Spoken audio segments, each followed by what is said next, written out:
네, 안녕하세요. 저는 임경준이라고요. 지금 멀시병원에서 PT로 일하고 있습니다.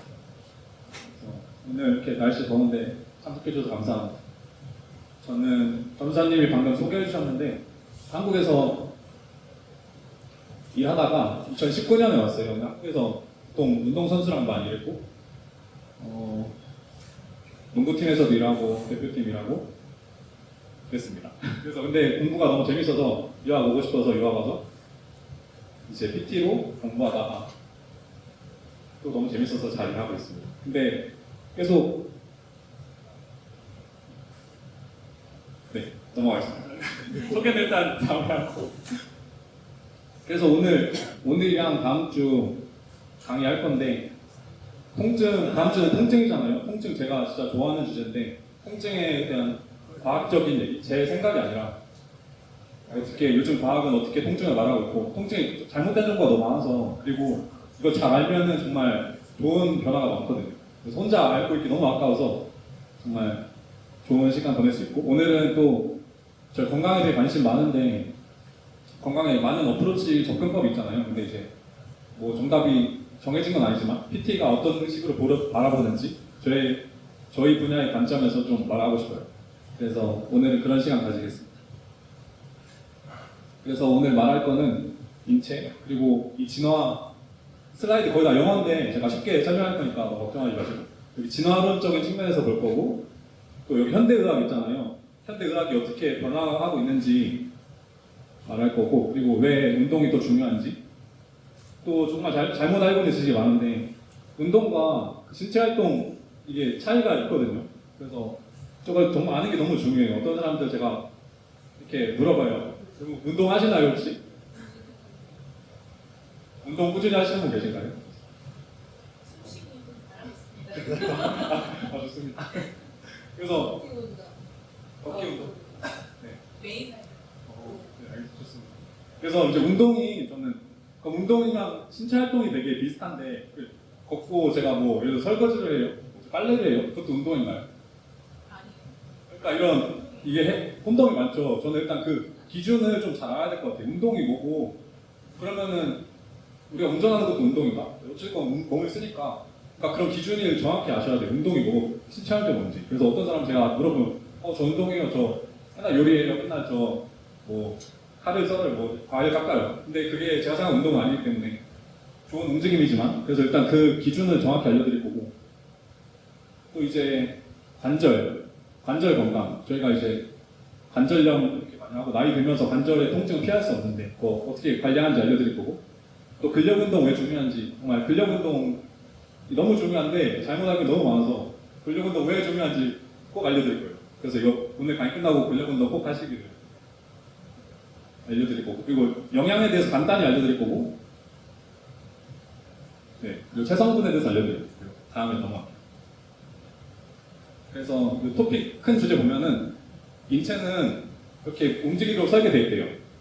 그래서 하나님이 이렇게 주셨고 저희를 움직이게 해주셨잖아요. 그리고 이제 저희 역사를 보면은 인류학적으로 보면 저희 조상 그리고 인류를 보면 계속 되게 움직이게 설계됐죠. 다른 동물들과 비슷하게. 그리고 현대는 너무 편안해져 솔직히 이제 생존의 위협이 없는데 옛날에는 뭐 동물에 막 호랑이가 나타나고 막 다른 부족에 의해서 뭐 침략당할 수도 있고 그러니까 이런 것들이 의식주가 해결되지 않았을 때 저희가 뛰어다니고 사냥하고 막 헌팅하고 피싱하고 막 이런 낚시하고 이런 게 우리 몸에 DNA에 있다는 거예요. 그리고 인류 역사를 봤을 때 정말 길잖아요. 몇백만 년 이렇게 되는데 저희가 지금 이런 테크놀로지랑 자동차를 쓰고 엘리베이터 타고 편안하게 앉아서 일하는 게 인류 전체 역사를 100% 봤을 때 1%도 안 된다. 0.1%도 안 되고 그러니까 저희가 이렇게 편안하게 운전하고 이런 거는 정말 인류 역사가 너무 새로운 거고 근데 우리는 일단 움직이게 돼 있다. 근데 이렇게 앉아있고 저희가 말하는 세덴터리 앉아있는 좌식 생활이죠. 그래서 우리 몸은 농사 짓고 되게 사냥하고 뛰어다니고 이런 게 우리 조상님들 우리 이런 DNA에 이렇게 돼 있는데 갑자기 우리가 앉아있고 이러다 보니까 만성 통증과 문제들이 나타나고 있고 그래서 헬스케어가 발전하면서 의학이 발전하면서 저희가 수명은 늘었지만 또 그에 많은 장단점이 있듯이 근데 또 많은 불편함도 생기고 어찌됐건 저희는 DNA에 이렇게 움직이게 설계돼 있다. 그리고 움직일수록 우리 또 회복할 수 있는 능력도 있고 우리는 자유롭게 움직여야 된다. 그런 걸 알려드리고 싶어요. 넘어가서. 그리고 이거는 그냥 재미로 본 사진인데 저희가 이제 의료계 학교 가면은 뭐 의대생이나 다 이렇게 이런 해부학을 배우잖아요. 아네로미 배우잖아요. 근데 이렇게 근육이 되게 선명한데 또 건강한 사람 이렇게 돼 있죠 사실. 근데 이제 현실적으로 우리 환자들이나 우리 사람들은 벗겨보면 이렇게 막 이러진 않지만 근데 진짜 이렇게 다리 되게 말랐고 팔도 말랐고 여기만 되게 동그랗게 현실 지금 그래서 우리가 생명은 오래 갈지 모르고 오래 살지 모르겠지만 정말 근육도 없어지고 큰 문제 같아요. 그래서 제가 그나마 한국인들은 되게 건강하시고 다이어트도 하시고 그런데 진짜 미국에서 제가 지금 병원 일하잖아요. 진짜 이런 분 진짜 많으세요. 그리고 막 체중 200kg, 막 400파운드 이런 사람 진짜 많고 그래서 그나마 그래도 한국인들은 그런 건강에 대한 개념이 있어서 좋은 음식 먹고 근데 진짜 이게 현실 같아요 요즘. 큰 미국 50% 이상이 비만인 거 아시나요 혹시? 저희가? 그래서 미국 파퓰레이션 중에 절반 50% 이상이 이거 통계에 나온 건데 비만이에요. 그래서 밖에 나가면 이런 사람들이 많았어요. 그래서 오늘 주제가 라이프스타일 체인지인데 솔직히 어렵죠? 생활 바꾸는 게.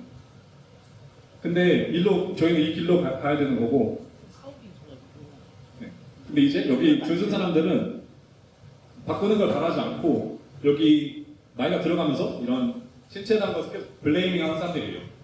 약 받으면서 나 여기 아파. 근데 막상 내가 변하는 건 없는 제가 그런 걸 앞으로 많이 말할 거예요. 그래서 결국 건강에 있어서 정말 중요한 것은 우리가 이런 헬스케어에 도움도 받는 것도 좋지만 결국 내가 스스로 주인이 돼서 바꾸는 게 진짜 중요하다.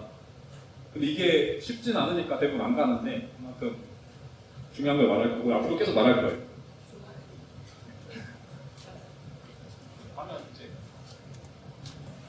그래서 이거 WHO 세계 건강 기구죠. 좀 유명한 건데 건강의 정의가 뭐냐면 다 많이 아시겠지만 여기 피지컬, 신체적인 거랑 소셜, 사회활동 그리고 멘탈, 정신적인 이게 세 가지가 잘 균형 잡혀야지 건강한 사람이 할 수 있어요. 이게 이 중에 한 가지도 떨어지면은 뭐 건강할 수 있겠지만 이 개념에 의해서는 WHO의 근거에서는 건강이 아니죠. 그래서 우리가 몸만 건강해서도 안 되고 또 건강하려면 이런 사회활동 친구도 있어야 되고 가족도 있어야 되고 대화도 잘 해야 되고 정신적으로도 건강해야 된다. 그래서 이제 현대의학 말할 건데 현대의학은 뭐 동양의학도 있고 서양의학도 있겠지만 여기 대부분 제가 미국에서 공부했기 때문에 좀 서양의학 얘기할 건데요. 여기는 뿌리가 이제 이 질병을 이해하고 치료하는 데 있잖아요. 근데 되게 심텀 포커스 트리트먼트라 해서 그러니까 증상에 관점한 치료들이 되게 많거든요. 그래서 예를 들어 저희가 이게 뭐 나쁘다는 게 아니라 이런 측면에서 본다는 거예요. 근데 예를 들어 어떤 증상을 보고 예를 들어 고혈압이 있어요.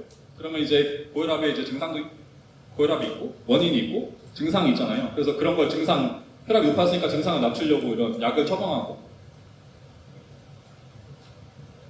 근데 이런 것들이 이제 이런 단기적으로 뭐 간염 걸렸거나 그래서 치료하는 건 좋은데 그 치유가 되는 병이 있고 치유가 돼서 약을 받으면서 치유가 되는 병이 있고 이런 약을 먹어도 치유가 안 되는 병이 있잖아요. 장기적으로 평생을 뭐 가져가야 되는 뭐 고혈압도 그렇고 당뇨도 그렇고 이런 크로닉 만성적인 병들이 고혈압, 당뇨, 여기 우울증 이런 것들이 약으로만은 처방이 안 되고 이게 근본적인 루트 커즈라고 계속 근본적인 원인이라고 계속 말할 건데 그게 절대 그걸 고치지 못해요. 그냥 이제 심텀들을 완화할 뿐이고 그래서 그 심텀들을 완화하는 게 문제는 뭐냐면은 그냥 템포러리하게 일시적으로만 완화시킨다. 결국 구체적인 궁극적인 건 회복하지 못한다. 그거고요. 그래서 이런 심텀만 한다면 예를 들어 제가 고혈압이 있어요. 당뇨가 있는데 제가 고혈압의 원인이 되게 많을 거 아니에요. 고혈압을 야기시키는. 근데 제가 그런 거 아무것도 바꾸지 않고 그냥 계속 약만 먹어요. 그러면은 그게 뭐 증상은 완화할 수 있지만 결국 궁극적인 원인은 그 루트 커즈는 바꾸려고 아무것도 노력하지 않았기 때문에 결국 지금 단기적으로는 완화될 수 있지만 롱텀으로 10년, 20년, 30년으로 보면은 더 크게 안 좋아질 수 있다는 거죠. 그리고 이게 지금 문제가 진짜 뭐냐면은 예를 들어 제가 가끔 혈압이 변수가 많잖아요. 내가 아침에 카페인 마시고 잠을 못 자고 이러면 혈압이 자꾸 올라갈 수도 있고, 제가 스트레스가 많거나 힘든 사람이 있어, 뭐 순간이 있어. 그러면 혈압이 왔다 갔다 한단 말이에요. 근데 지금 여기 미국에서 약간 큰 문제라고 생각하는 건 뭐냐면, 이런 너무 그 숫자에 되게, 예를 들어 제가 정상 범위 있지 않으면 고혈압 간주여서 거기에 이제 약을 처방하는, 제가 예를 들어 120, 80이 혈압이 정상인데 그래서 알았어. 제가 뭐 잠을 잘 못 잤어, 아니면 스트레스가 많아, 커피를 마셨어. 그래서 고혈압, 약간 혈압이 높게 나왔어요. 근데 의사가 싫고 저한테 고혈압 약을 처방하는 게, 저 이런 게 좀 큰 문제라 생각한단 말이에요. 예를 들어 혈압 약이 무조건 나쁜 건 아니지만 변수가 있고, 이전에 딴 걸 먼저 바꾸고 그게 안 됐을 때 그때 먹어야 되는데, 일단 바로 지금은 그냥 너가 이거 범주 안에 들어가 있어, 그럼 너 바로 약 주문할게. 이게 지금 가장 큰 문제라 생각해요. 앞으로 더 말할 건데요. 그래서 요즘, 이건 제가 말하는 게 아니고 현대의학, 현대 뭐 리서치랑 WHO 모든 기관에서 이런 바뀌고 있어요, 많이. 그동안 계속 그냥 심텀만 관리하면, 예를 들어 너 정상 수치가 아니야? 그럼 정상도 낮추는 약을 줄게. 그걸로만 하다가 이제 그게 해결책이 안 되고 더 큰 문제 하는 게 알려지기 때문에 점점 예방이랑 그 라이프스타일 바꾸는 게 정말 좀 강조되고 있고요. 그래서 라이프스타일 체인지는 뭐냐면은 크게 운동, 식단, 잠이에요. 그리고 스트레스 관리. 그래서 여기는 하버드에서 나온 건데, 이 내가 환자들의 행동을 바꾸는 것이 이 정말 만성적인 질병의 코어 핵심이다 말하고요. 또 여기 라이프스타일, 그 라이프스타일 자체가 메디슨이래요. 그러니까 약이 메디슨이, 약도 메디슨이 그러니까 약이 나쁘다는 게 아니고, 근데 라이프스타일이 이거 저희가 생활습관 바꾸는 것 자체가 약이 그냥 메디슨인 거예요. 그게 자체가, 그게 훨씬 강력하고, 그리고 이렇게 지속 가능한 습관을 바꾸고 운동을 하고 잠을 잘 자고, 이게 예방도 할 수 있고 치료적인 측면도 된다는 거예요. 그리고 저희가 많은 변수들이 있는데, non modifiable 하면 여기는 저희가 통제 불가능한 거고, 여기 modifier는 저희가 바꿀 수 있는 것들이에요.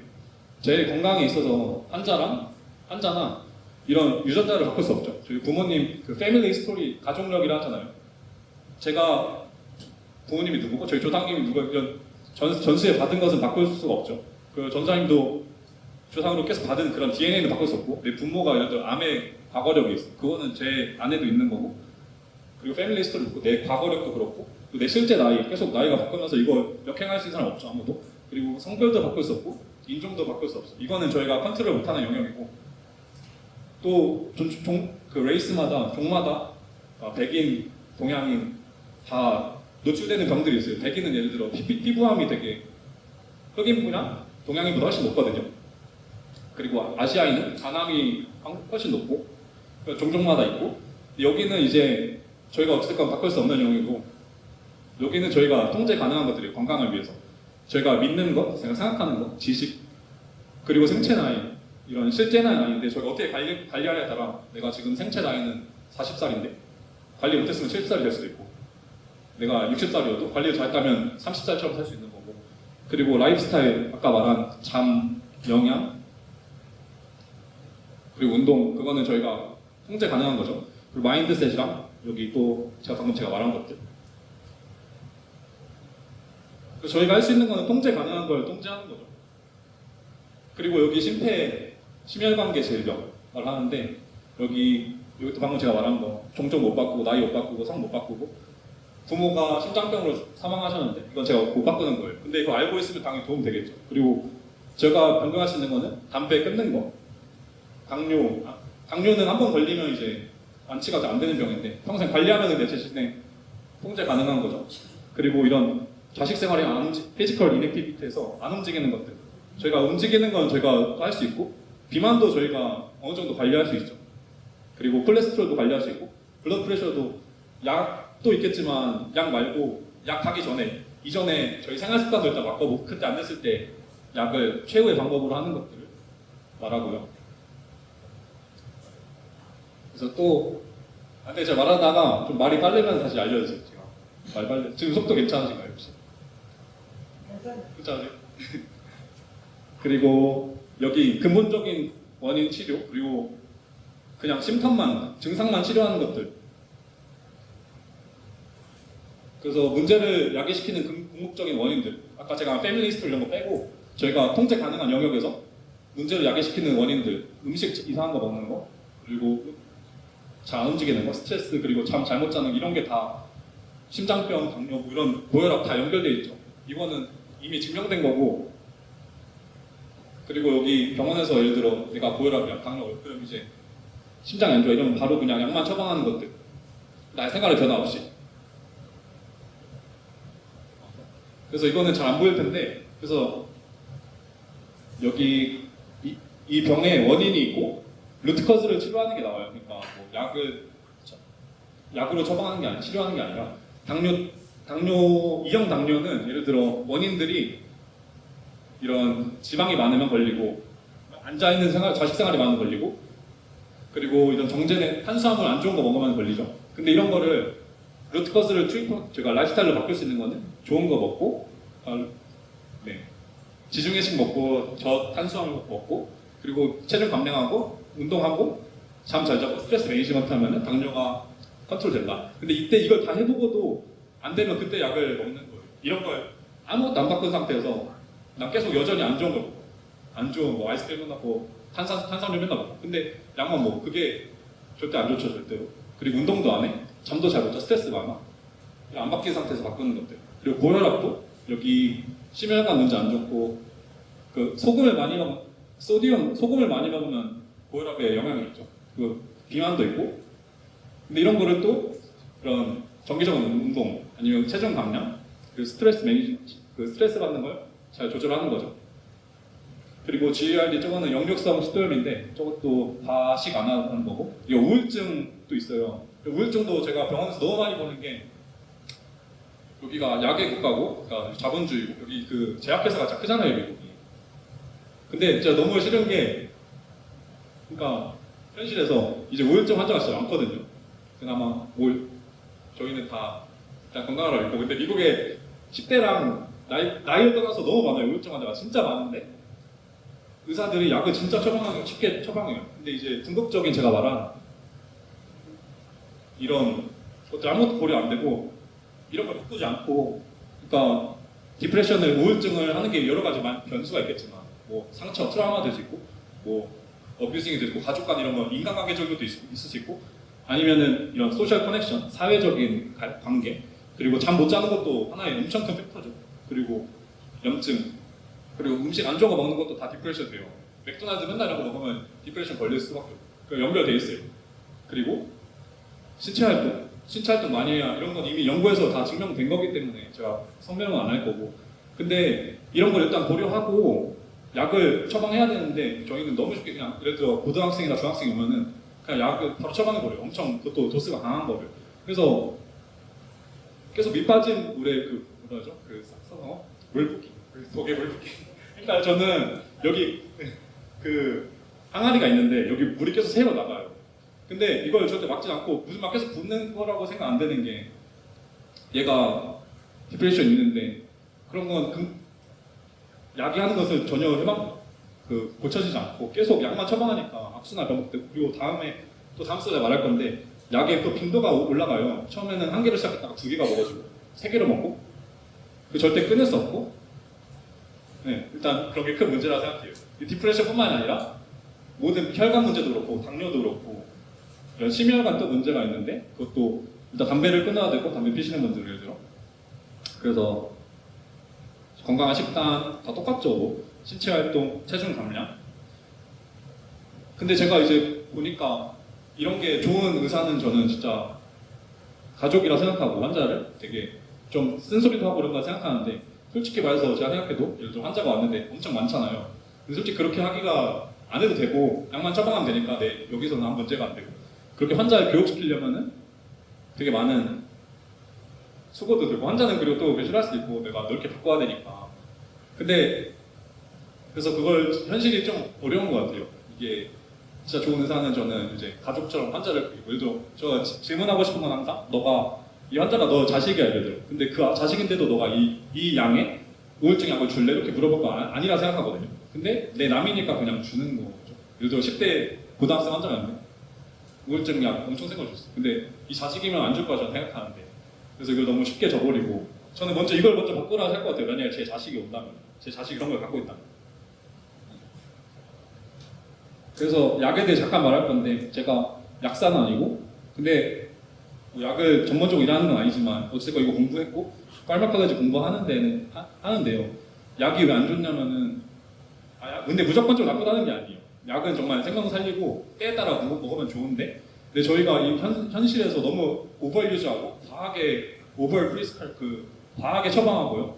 그 양보다 더 많이 복용하고 그런 거 진짜 현실에서 자주 볼 수 있고 이게 또 왜 안 좋냐면은 그 디펜던스라 해서 의존성이잖아요. 약을 한 번 먹으면은 한 번까지는 괜찮을 것 같아요. 근데 이제 장기 복용이 된다면은 이제 의존이 생기죠. 그리고 내 몸에서 이런 처음에 이런 호르몬이나 변화를 할 수 있는 조절할 수 있는 능력이 있는데 약을 의존하게 되면 그 능력이 떨어지고 대항하는 능력이 떨어져서 계속 의지할 수밖에 없고요. 또 약을 처음에 톨러런스 내성이 생겨서 처음에 한 알로 작게 먹었다가 계속 먹다 보면 이제 안 듣고 두 알로 넘어가고 더 센 걸로 넘어가고 이건 어쩔 수 없는 거죠. 그래서 약이 일단 내가 큰 위험에 있으면 그걸 빨리 복용하고 위험은 일단 리스크 팩터는 없어야 되지만 어느 정도 통증이 되고 딴 걸로 조절이 가능하면 빨리 끊는 게 좋은 거죠. 근데 일단 이런 게 너무 교육이 안 되고 환자한테 일단 의사들이나 뭐 다 학교에서 이런 거 배울 거예요. 이게 얼마나 위험성이 있는지. 근데 귀찮아서 그런지 그냥 환자한테 솔직히 얘기 잘 안 하고 교육도 안 하는 게 현실이고 또 약마다 약을 공부하면은 사이드 이펙트가 무조건 있거든요. 아무리 좋은 게 없어요. 완벽한 약이 절대 없고 이 톡식 인덱스라 해서 이 한국말로 잘 모르겠는데 그 독성 그러니까 안 좋은 게 성분이 무조건 있고 테라퓨릭 인덱스가 있어. 약을 먹으면 이 정도는 좋아지고 이 정도는 사이드 이펙트가 있다. 그런 게 항상 모든 약에 타이레놀도 있고 모든 약에 다 있어요. 근데 그런 거는 일단 교육 안 하니까 약이 그냥 사이드 이펙트 없고 좋은 줄만 알고 하는데 이런 걸 저는 무조건 말해줘야 된다고 생각해요. 그래서 약에 대한 잘못된 환상과 실제는 약은 낫게 해준다. 그리고 항상 약을 먹으면 바로 낫는다. 근데 실제는 약은 증상 완화일 뿐 원인 치료는 절대 안 되지 않고 그리고 또 잘못된 환상 병원에서 이건 제가 한 게 아니라 인터넷에서 받은 건데 병원에서 준 약은 무조건 믿을 수 있다. 환상 의사가 준 약이니 무조건 안전하다. 근데 현실은 약물에도 항상 부작용이 있고 그 사람마다 그 체질이나 병에 따라 맞지 않을 수 있고요. 오히려 더 안 좋아지는 경우도 있고. 그래서 이런 왜 환상이 생겼냐 보니까 이 보험이 요즘 한국에 좋고 약값이 싸기 때문에 병원 가는 게 병을 키우는 것보다 좋다 생각하고 그리고 광고 건강 이제 제약회사나 이런 것들이 그 연구를 계속 내잖아요. 근데 연구들도 보면은 다 이 제약회사에서 속에 너무 굴러간다고 제약회사가 로비를 되게 많이 하잖아요. 의사들이 연구자들도 그렇고 뒤에서 뒷돈을 많이 줘서 너 우리 약 되게 좋게 결과 내라. 그래서 그런 그러니까 뻥튀기 된 리서치 되게 많고. 그래서 근데 의학은 말하죠. 야, 연구에서 봤더니 이게 효과적이었대. 근데 그것도 다 학통 속에서 솔직히 조작된 것도 많고. 그래서 과장도 너무 많고요, 약이. 그리고 교육도 부족하고, 아까 제가 말한 의사들이나 처방하는 사람들이 약에 대한 이거의 원리는 뭐고, 이거 하면 이 정도는 베네핏이 있는데 부작용이 있을 수 있다. 충분히 교육해야 되고. 그리고 이렇게 설명 없이 약만 주고 그냥 완전 아무것도 모르게 하는 경우가 되게 많아서 되게 이건 위험한 것 같아요. 그래서 약은 증상을 조절하는 도구일 뿐이지 만병통치약이고 이게 막 완벽한 약이 절대 없다. 무조건 이게 한 개를 얻으면 한 개는 잃을 거예요. 약을 공부하면 그래요. 정말 파르마콜로지 공부하면은 아까 제가 말한 테라퓨릭 인덱스 장점이 치료할 수 있는 거 있는데 여러분 몸 중에 잃는 거 분명히 있습니다. 이건 어쩔 수 없이 탁색 인덱스라 해서 그래서 아까 제가 말했듯이 위험한 상황이 왔으면 빨리 먹고 치료하는 건 좋지만 빨리 끊는 게 좋다. 왜냐하면 탁색 인덱스가 있기 때문에 위험한 게. 그리고 환자 스스로 아까 제가 말했듯이 아까 첫 번째 슬라이드쯤에 환자 스스로가 주인이 돼서 전문가가 되는 자기 몸에 대한 그걸 그래서 스스로가 헬스케어 아까 나중에 또 말할 건데 이런 헬스케어에 의존하지 마시고 스스로가 주인이 돼서 스스로가 내 몸의 의사가 되셔야 돼요. 이런 걸 다 아셔야 되고 공부하셔야 되고 그래서 이것도 강조하는 거는 여러분이 통제 가능한 영역은 잠, 퀄리티 그리고 좋은 거 먹는 거 운동하고 해야 돼요. 그래서 저는 이제 최 선사님이랑 김 전사님 저하고 운동 같이 하니까 제가 맨날 말하는데 잠을 자고 저희가 밤은 꾸준히 먹는데 운동은 왜 안 하냐 그리고 운동은 단기적으로 하는 게 아니라 정말 장기적으로 죽기 전까지 사실 해야 되는 거라고 생각하거든요. 그러니까 제가 말하는 뭐 맨날 운동만 하는 게 아니라 운동도 진짜 삶의 일부가 건강의 핵심 요소니까 그냥 밥 먹는 것처럼 해야 되는 거예요, 사실.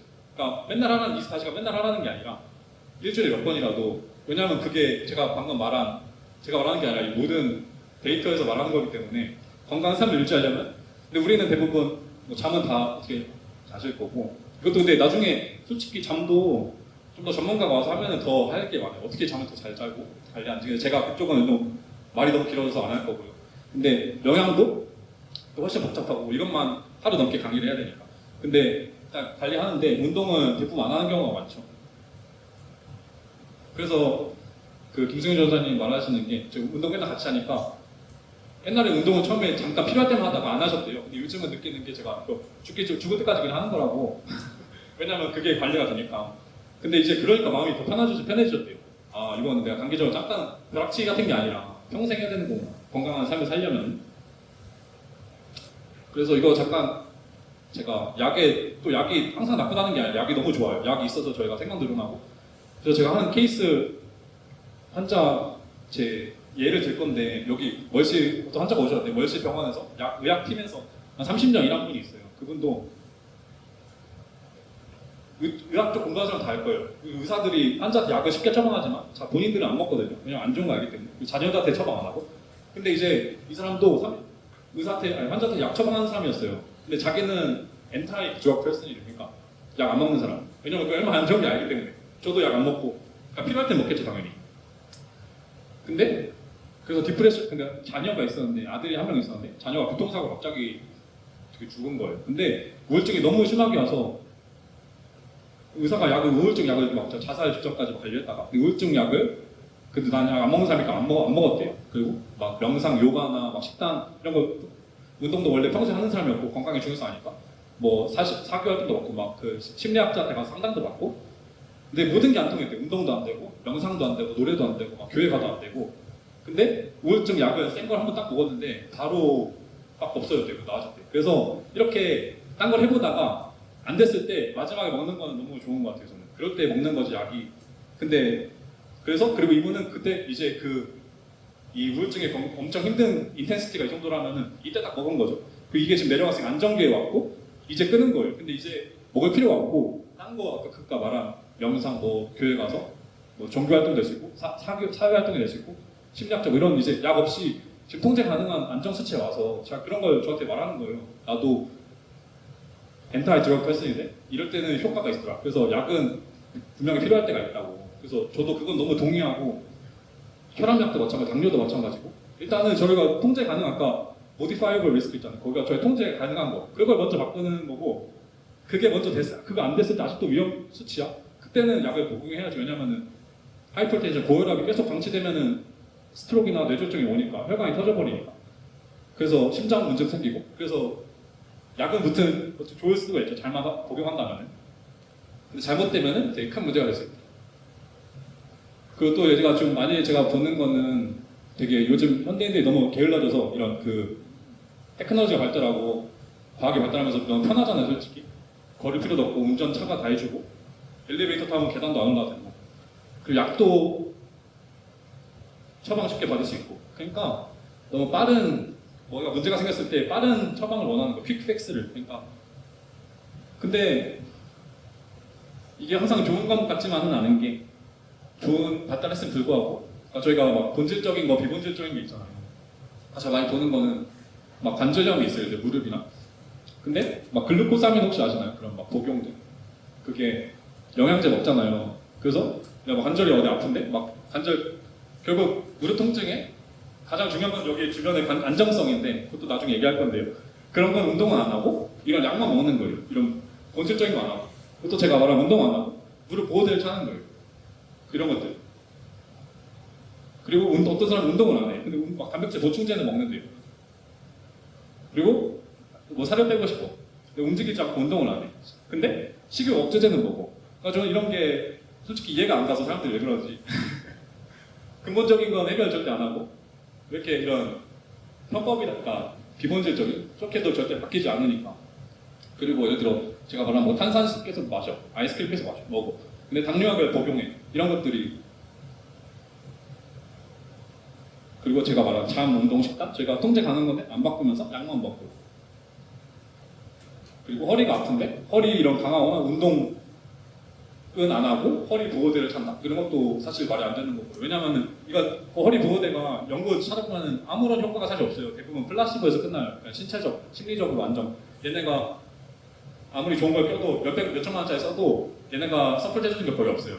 이거는 네, 연구 많이 찾아보시면 서포트 하시는 게 많습니다. 그리고 얘네 끼는 것보다 저희가 이 안에 근육 많잖아요. 걔네 강화하는 게 훨씬 강력하고 좋은 거예요. 그래서 제가 말하고 싶은 건 본질적인 거를 추구해야 된다. 그리고 이런 작아서 안 보이는데 인터널 팩터, 내적인 요소들, 그리고 제가 아까 말한 것들 뭐 글루코사민, 뭐 영양제, 막 보충제, 막 보호대 이런 건 다 외부적인 거고, 제가 먼저 말하고 싶은 거는 우리가 할 수 있는 내적인 거, 내가 조절 가능한 것부터 하라는 거예요. 이게 안 됐을 때 뭘 딱 해보시던가 일단. 근데 일단 내적인 게 훨씬 더 강력하다. 이런 거는 잘 하면. 그래서 이거는 좀 말이 많은데. 그래서 운동 평생 해야 되는 거고. 그래서 운동이 공부 한 번 한다고 똑똑해지지 않잖아요. 그러니까 엄청 오래된 반복된 연속이잖아요. 그리고 한 끼 솔직히 내가 좋은 거 먹어도 건강해지나요? 아니죠. 이게 라이프스타일 체인지가 왜 중요하냐면은 일회성이 아니라 그걸 건강하려면은 좋은 습관이 반복적으로 오래돼야지 그게 결과물이 누적된 것의 연속이지. 한 번 운동 내가 열심히 해도 힘들기만 하지 내일 알면 아프기만 하지 안 좋아져요. 이게 장기적으로 3개월, 1년, 10년 이렇게 돼야지 좋아지는 거고.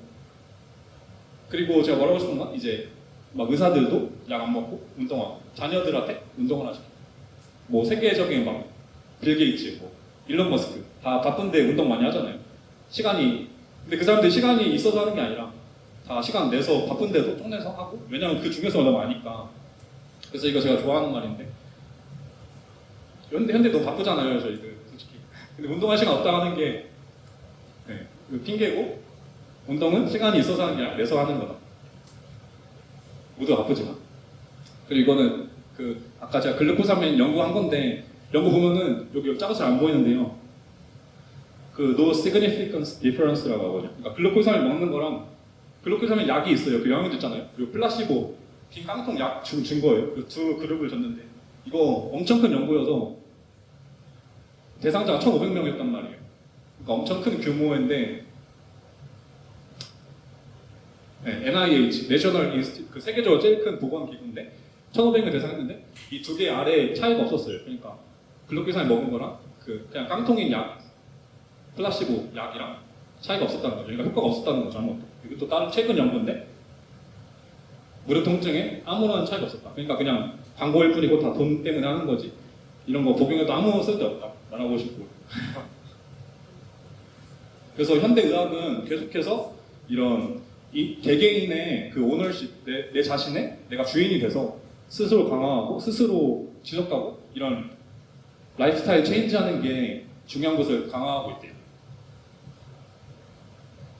그래서 이분은 제가 되게 엄청 좋아하는 분인데, 그래서 환자한테 아니면 일반인 모든 사람한테 너 자신이 너 자신이 중요한 역할이라고 이런 교육시키는 게 헬스케어 시스템 이게 정말 필수적인 거고, 너가 아무것도 안 변하면서 헬스케어 시스템만 의존하고 병원이랑 의사한테만 의존하는 것은 절대 회복할 수 없대요. 그러니까 결국 너가 바뀌어야 된다는 거고. 그리고 좋은 최고의 케어는 개개인이 능동적으로 내 자신에 관심을 갖고 고치고 바꾸는 거예요. 그리고 이런 패시브 트리트먼트라 해서 아까 제가 막 약이나 뭐 침이나 막 그런 외부 주사, 약, 수술 이런 것들이 패시브예요. 내가 아무것도 변하지 않고 외부에서 막 하는 것들. 그런 것들은 뭐 효과 볼 수 있겠지만 롱텀으로 봤을 때 좋지 않다는 거고요.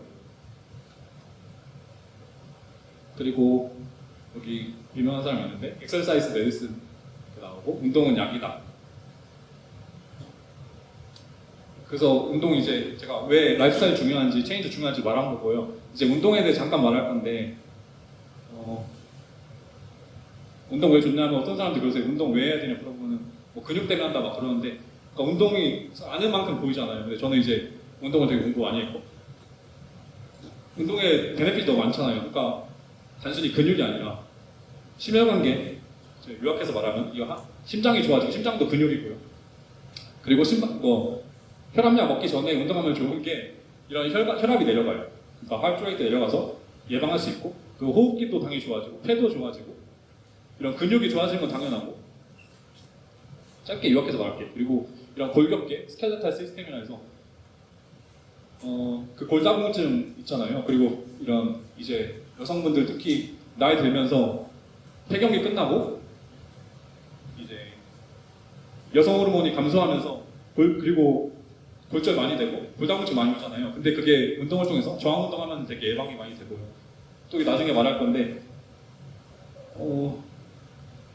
저희가 이런 운동, 부하 운동 많이 해야 돼요. 그리고 이런 거 안 하면서 약만 먹는 거, 골다공증 약, 우유 먹는 거, 비타민 D 먹는 거 아무 효과가 없습니다. 왜냐하면 어찌됐건 이런 거는 메케니컬한 기계적인 거기 때문에 내가 이런 기계적인 부하 안 주고 나서 그런 거 먹어도 효과 없다는 게 아니라 병행하면 좋겠지만 그것만 먹어서는 절대 뼈가 본 덴스리,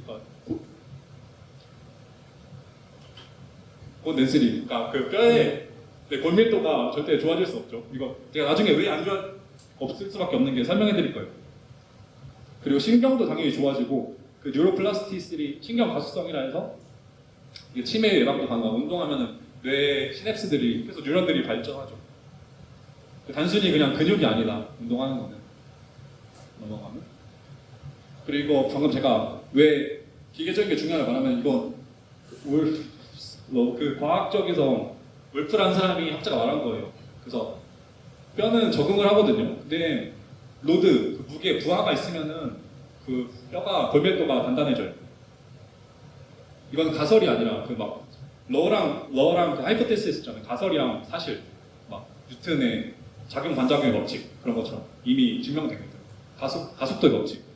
근데 이것도 법이죠. 이런 건강한 골밀도가 있어야 되면 부하가 있어야 되고요. 또 사실 이런 내 체중만은 절대 부족한 게 무게도 더 있어야 돼요. 외부적인. 그래야지 얘네가 뼈가 더 튼튼해지고.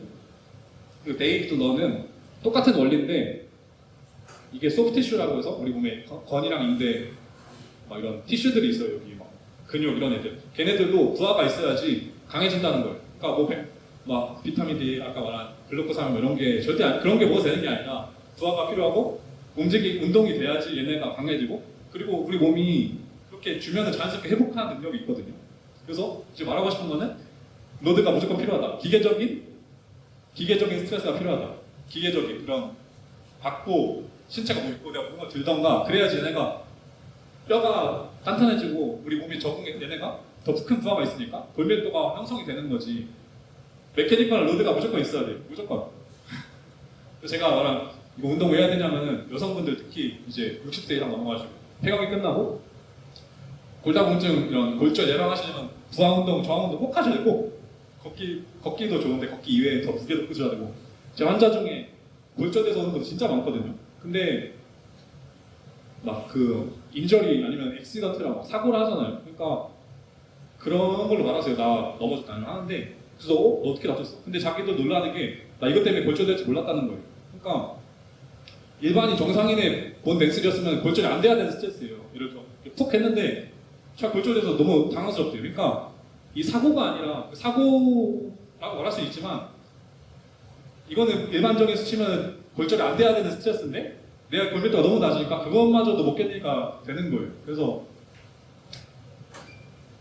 그런 것도 너무 많고 자기도 놀랬대요. 왜냐면은 내가 이 정도 툭 하고 됐는데 이게 부러졌으니까. 근데 이거는 사고의 인저리의 문제가 아니라 내 골밀도가 너무 낮은 거의 문제죠. 그래서 이거는 BDNF라고 되게 운동하면서 나오는 신경 도파 물질인데 그 운동하면서 많이 나온대요. 그래서 이거 잠깐 동영상 잠깐 볼게요. The real reason exercise beats depression isn't endorphins. It's brain-building BDNF, brain-derived neurotropic factor. It's a fertilizer for your neurons. It stimulates new connections and brain cells. Your brain naturally produces BDNF, but levels drop with stress, poor sleep, and aging. When BDNF levels fall too low, neurons shrink, particularly in areas controlling mood. People with depression have BDNF levels 30% lower than normal. Antidepressants actually work by increasing BDNF, not just affecting serotonin. This explains why they take weeks to work. They're rebuilding neural circuits through BDNF.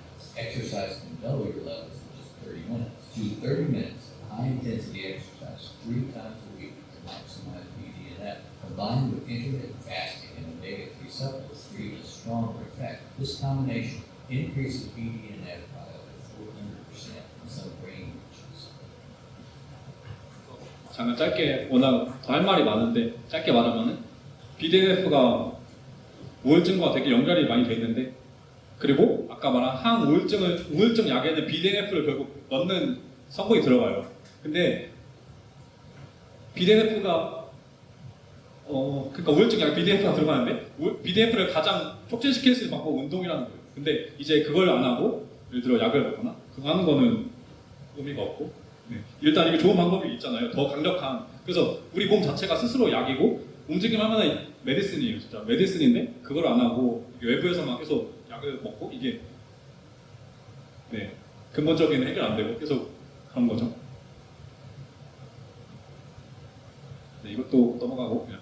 운동은 그냥 인지적으로 뇌에도 좋다. 메모리, 기억력, 집중력 그리고 운동하면은 엔돌핀이랑 뭐 도파민 여기다 도파민도 있고 기분 좋은 게 나오잖아요. 그 스트레스랑 이런 건 너무 상식적인 얘기예요, 솔직히.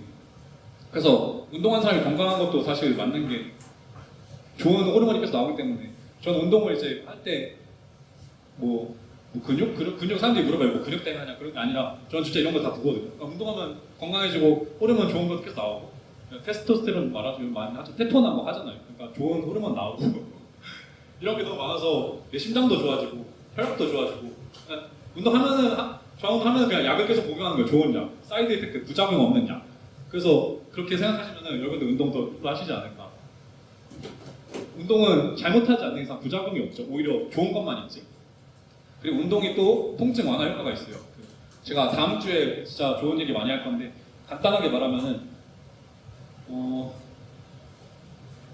이거는 요즘 펑션이라 해서 초록색은 근력이나 이런 내 몸의 펑션이에요. 잘 움직이고 처음에 통증이 이렇게 있잖아요. 근데 이렇게 내 펑션을 올리다 보면은 통증이 예를 들어 아픈데 올리다 보면 자연스럽게 내려간대요. 이거는 제가 왜 이렇게 좋아지는지 나도 다음 주에 또 알려드릴 거고 또 운동하다가 가끔 이래요. 운동하다 더 아파졌다. 근데 그러는데 그러니까 이렇게 리니어 직선적으로 떨어지는 게 아니라 우리 몸이 이렇게 업앤다운이 있어요. 그래서 점점 펑션을 올리다 보면은 더 아플 때가 있어요. 어떤 날 더 내려가. 근데 결국 궁극적으로 지속적으로 했을 때 내려간다. 그걸 말하고 싶은 거고. 근데 이거는 다음 주에 더 왜 이렇게 되는지 알려드릴게요. 너무 이것도 폭넓은 얘기라 통증만 하루 넘게 강의할 수 있거든요. 왜냐면 너무 복잡한 거기 때문에. 그래서 또 엑서사이즈 왜 하냐 물어보면 제가 방금 뭐 심혈관계, 뼈, 그 정신, 그 신경계, 그리고 골격계, 근육계 이런 거 다 말했잖아요. 그리고 이제 엔도크라인에서 내분비계, 방금 제가 말한 호르몬이 나오죠. 좋은 것들. 이런 성장 호르몬, 엔돌핀, 도파민 이런 거 모든 거 나오고 그래서 좋은 거고 또 면역력, 운동해야지 면역력이 좋아지죠. 약 먹어서 면역력이 절대 좋아지지 않죠. 그리고 운동하면은 소화, 다이제스트 시스템이 좋아진다. 왜냐하면은 이 장 움직임이 활발해지고 그리고 여기 그 유산균 요즘 그 마이크로바이옴이라서 유산균 되게 연구 많이 나오거든요. 제2의 브레인, 제2의 뇌라 해서 여기에 건강이 여기랑 정말 연결되어 있다. 연구가 되게 많고요. 그리고 운동하면 또 스킨, 피부가 탄탄해지고 그리고 심리적, 인지적으로 되게 좋다. 그러니까 모든 측면에서 좋은 거죠, 건강은. 운동은 부작용이 있는 게 아니라 부작용 하나도 없고 좋은 것만 계속 있는 거예요. 계속 모든 것들이. 그래서 제가 근력 운동 잠깐 말할 건데 근력이 왜 중요한지.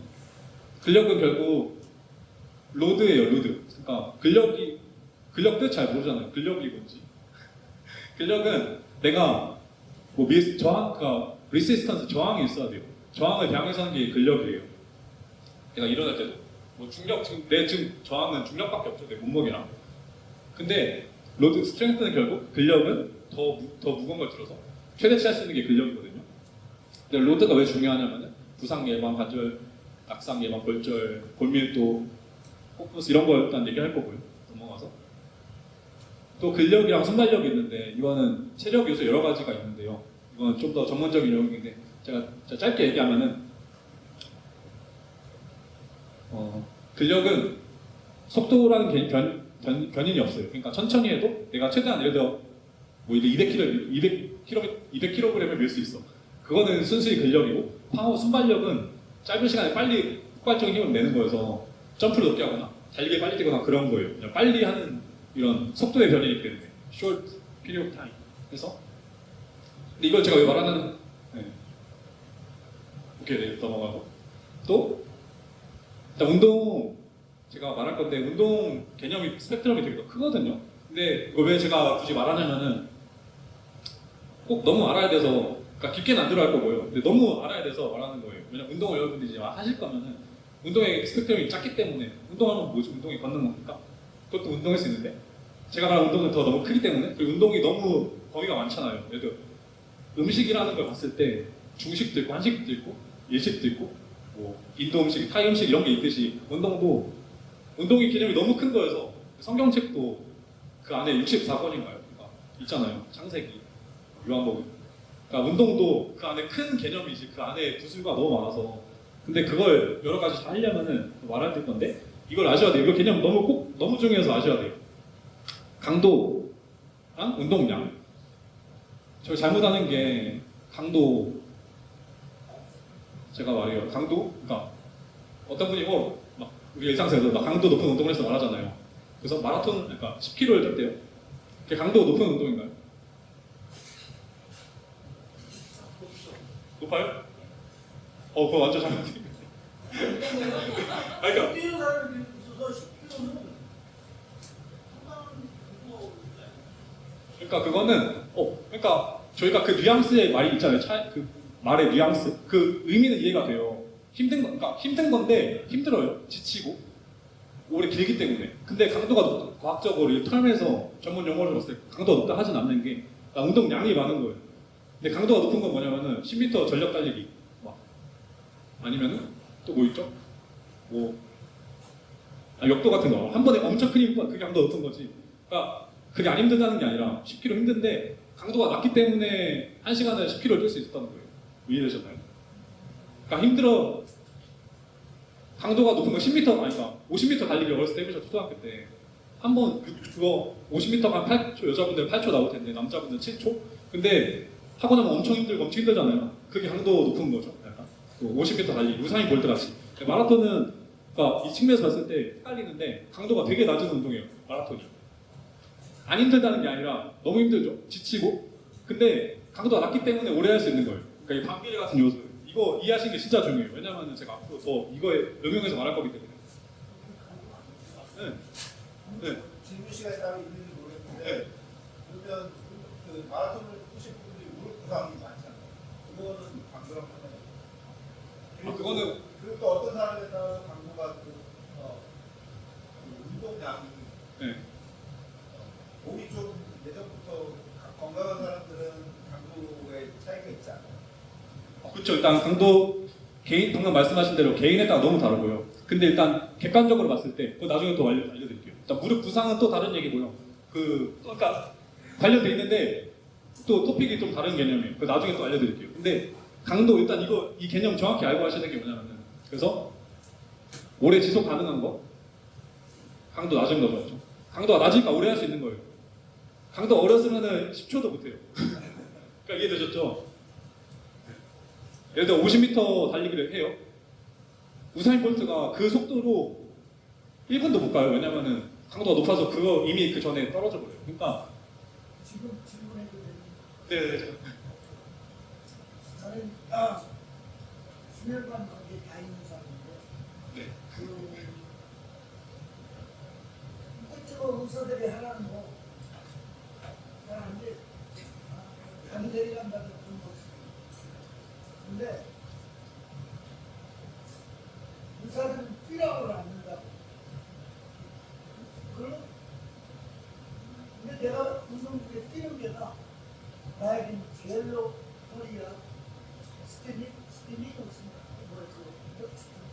스테무스. 깜짝지. 그거는 또 뛰는 게가 제일 효력인데 왜 의사들은 이라고 말을 하는지 몰라. 그거 제가 지금 방금 제가 운동 그 스펙트럼 말했잖아요. 운동이 뛰는 것만이 또 아니에요. 그래서 제가 말한 운동 그래서 개인에 맞게 일단 해야 되고요. 그러니까 운동이 좋은 건데 그래서 제가 말한 운동이 단순히 딱 운동이 아니라 제가 운동이 너무 개인화돼 있어서 그걸 잘 아셔야 돼요. 일단은 저도 환자들한테 예를 들어 스테노스가 있거나 이러면 심혈관 문제 있으면 바로 뛰라고 안 해요. 그거에 일단 맞게 하고 또 뛰는 거는 유산소적인 운동이에요. 그러니까 심장을 위한 건데 스테노시스는 좋지 않은 거예요. 그러니까 거기에 맞는 적합한 운동이 있지. 내가 일단 뛰는 게 허리에 관련돼 있는 게 아니에요. 의사가 뛰라 하는 거는 심혈관 건강 때문에 하라는 거고 허리에 좋은 운동도 따로 있는 거예요. 그러니까 우리는 운동이라는 개념이 너무 크니까 운동하라네. 근데 운동이 제가 말하는 운동은 이 사람한테 맞는 운동이 있고 뭔지 아시겠죠? 그래서 운동이 너무 지금 불화가 크니까 근데 제가 말하는 운동은 다 목적이 있고 그에 맞게 하셔야 돼요. 진짜 섬세하게. 근데 제가 그런 저희가 공통적으로 약속된 단어가 운동이라는 게 없기 때문에 일단 그럼 그나마 간추려서 말하면은 심장에 좋은 운동, 허리에 운동 그런 게 또 근데 또 허리도요 질병이 되게 많잖아요. 허리에 관련된 게 다이그노시스만 그러니까 질병 진단만 100개가 넘어요. 근데 그 안에 다 처방이 달라요. 운동 뭐 하라는지. 그러니까 만병통치약 같은 운동이 없어요, 사실. 근데 그래서 신경이 나쁘고 병원에 일주일 입원했는데 그 사람들이 또 그런 말 안 해. 그래가지고 나는 병원에서 페이스메이커를 달라는데 그래서 두 달 숙제를 우리 달 거다. 이렇게 나한테 했어요. 다음 3개월 후에 오면 다를 거다. 그랬는데 왜 3개월 후에 가니까 너는 정상으로 됐대. 왜냐? 그 사람 나하고 뛰러 갔는데 내가 뛰어서 정상이 됐어. 근데 지금 말씀하시는 분 뛰라고 했잖아. 네. 근데 왜 내가 태우는 거지? 왜냐면은 그게 그러니까 좋은 케이스가 있고 근데 이제 제가 장로님의 케이스가 있고 의사들은 솔직히 되게 보수적 특히 미국이 더 심해요. 미국 여기 의료 소송이 되게 심하잖아요. 그래서 만약에 내가 뛰라 했어. 근데 그것 때문에 안 좋아졌어. 그러니까 솔직히 사망까지 갈 수도 있고 그대로. 근데 의사들이 그냥 그래서 되게 안전하게 위험한 거 솔직히 안 시키거든요. 왜냐면은 솔직히 진짜 제가 아까 말한 가족적인 의사가 있고 진짜 사랑해서 근데 대부분의 의사는 제가 본 경험상 위험한 거 안 시켜요. 왜냐면 잘하셨어요. 근데 3개월에 이걸 하려고 뭐가 해놨어요. 그래갖고 갔더니 왜? 너를 안 해도 되지. 나는 또 하나 연계해서 질문하고 있어요. 뭐냐면 비타민, 혈압이 높지 않은데 왜 혈압약을 주는 거예요? 콜레스테롤이 높지 않은데 왜 콜레스테롤 약을 주는 거예요? 아까 제가 말한 그 이유 때문에 미국은 여기 그 노멀 밸류라고 있어서 피 테스트하면 다 정상 수치가 있어요. 근데 그걸 조금만 넘어가면은 약을 처방할 수 있어요. 그래서 정상 수치 큰 문제 없음에도 불구하고 그냥 약 처방하는 거예요. 그러니까 제가 말한 그 시스템에 아까 계속 제가 비판했잖아요. 이거 문제가 많다. 네, 그 집회가 들으니까 굉장히 나에게 도움이 됐어요. 네, 제가 말한 그것 때문에. 아무튼 박사님 여기 오신 거 진심으로 감사합니다. 일단 제가 근데 또 더 좋은 거 알려드릴게요. 지금 아직 반도 안 했는데. 계속 오세요. 네, 그리고 일단 이거 꼭 이해하셔야 돼요. 왜냐면은 이걸 이해해야 다음에 제가 평생 그러면요, 암 수치가 네. 내가 있어요. 나이네요, 나이. 네. 그런데 연구 대상이라고 그러는 데서 나는 무상 없이 잘 크고 잘 돌아다니고. 네, 그럴 수 있어요. 그런데 왜 나이면은 미국 사람들은 지저하게 놀라? 근데 그게 또그 수치만의 문제가 아니라 아까 제가 인체는 되게 복합적이거든요. 근데 A1C가 6 이상 넘어가면은 당뇨예요. 근데 이제 6.5 이상 넘어가요. 근데 이제 9인데 근데 다른 부분이 다 건강하셔서 그래요. 근데 그 당 수치만을 봤을 때는 약을 드셔도 되는 정도긴 한데 그러니까 근데 다른 부분이 근데 백인들은 지금 막 비만도 아니시고 다른 게 심장도 괜찮고 지금 건강하니까 큰 문제가 안 되는 거예요. 근데 다른 사람들은 미국인들 예를 들어 복합 뭐라 하죠? 그 합병증, 그 코몰비디티 너무 많기 때문에 그 수치가 되게 위험한 거에 가는 거예요. 그러니까 나는 근데 다른 게 건강하시니까. 미국 사람이 나는 그때 맞췄나 봐. 나는 그 사람 알지 않아. 그래서 건강 좋으신 거예요. 그러면 큰 문제 없으니까. 그리고 다른 부분이 건강하니까. 그 스테이먼 리노츠가 그것이 목적증에 중시행이다. 그것이 허리가 아프다. 허리가 아프고 특히 아침에 몸이 나고 아프대. 그런데 그것도 내가 혼자 고치기가 침대를 높은 데를 사르니까 아침에 일어날 때 그런 질처럼 내려온다. 높은 데 술 타고 내려와야 돼. 그 밑에 의자가 하는 높은 데 내려온다. 높아요? 나 이렇게 살고 그랬는데 나오니까는 옛날에는 얕은 데서 자니까 아침이면 못 일어나고 뭘 찾고 일어나야 되는데 이렇게 해야 되는데 지금 쭉 떨어지니까 안 아파. 이게 됐어. 네, 높은 데서 가요. 그래서 됐는데 또 저기 뛰는 거 아니 그것도 허리 아픈 사람은 못 뛰어요. 허리 아픈 사람은 걷지를 잘 못해요. 그런데 나는 냈다 모르겠다. 걷다 하고 뛰어봤거든요. 뛰어보고 나는데 허리 아픈 사람도 없어져 버렸어. 네, 뭐 근데 뛰지 말라고 그러잖아.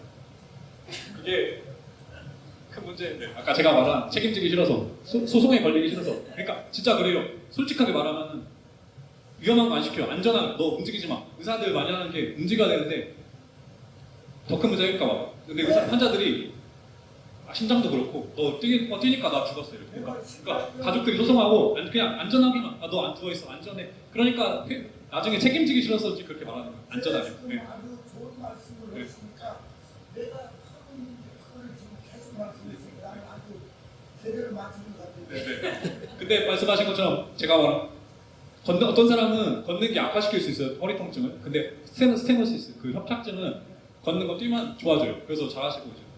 근데 대신에 내가 이것 때문에 허리가 좋았다 해서 그거를 다른 사람한테 다 적용하면 안 돼요.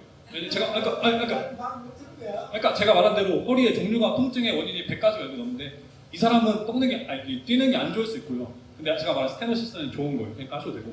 그러니까 제가 말한 아까 운동의 개념 너무 복잡하다. 그 안에 들어가면 너무 많은데 크게 그 운동이라 하는 거지 이 운동이 이 사람한테 좋을 수 있고 이 사람한테 나쁠 수 있어요. 근데 제가 말한 뛰는 것도 허리 통증, 같은 허리 통증이지만 통증의 원인이 다르기 때문에 이 원인을 가진 사람한테는 안 좋을 수 있고요. 좋을 수 있고. 그래서 그래서 전문가가 필요한 거고요. 그걸 잘 진단하는. 금방 여기 낙스를 먹었는데 내가 먹는 약이 낙스만큼 들어요. 되게 쉬워 보여. 이만치거든. 또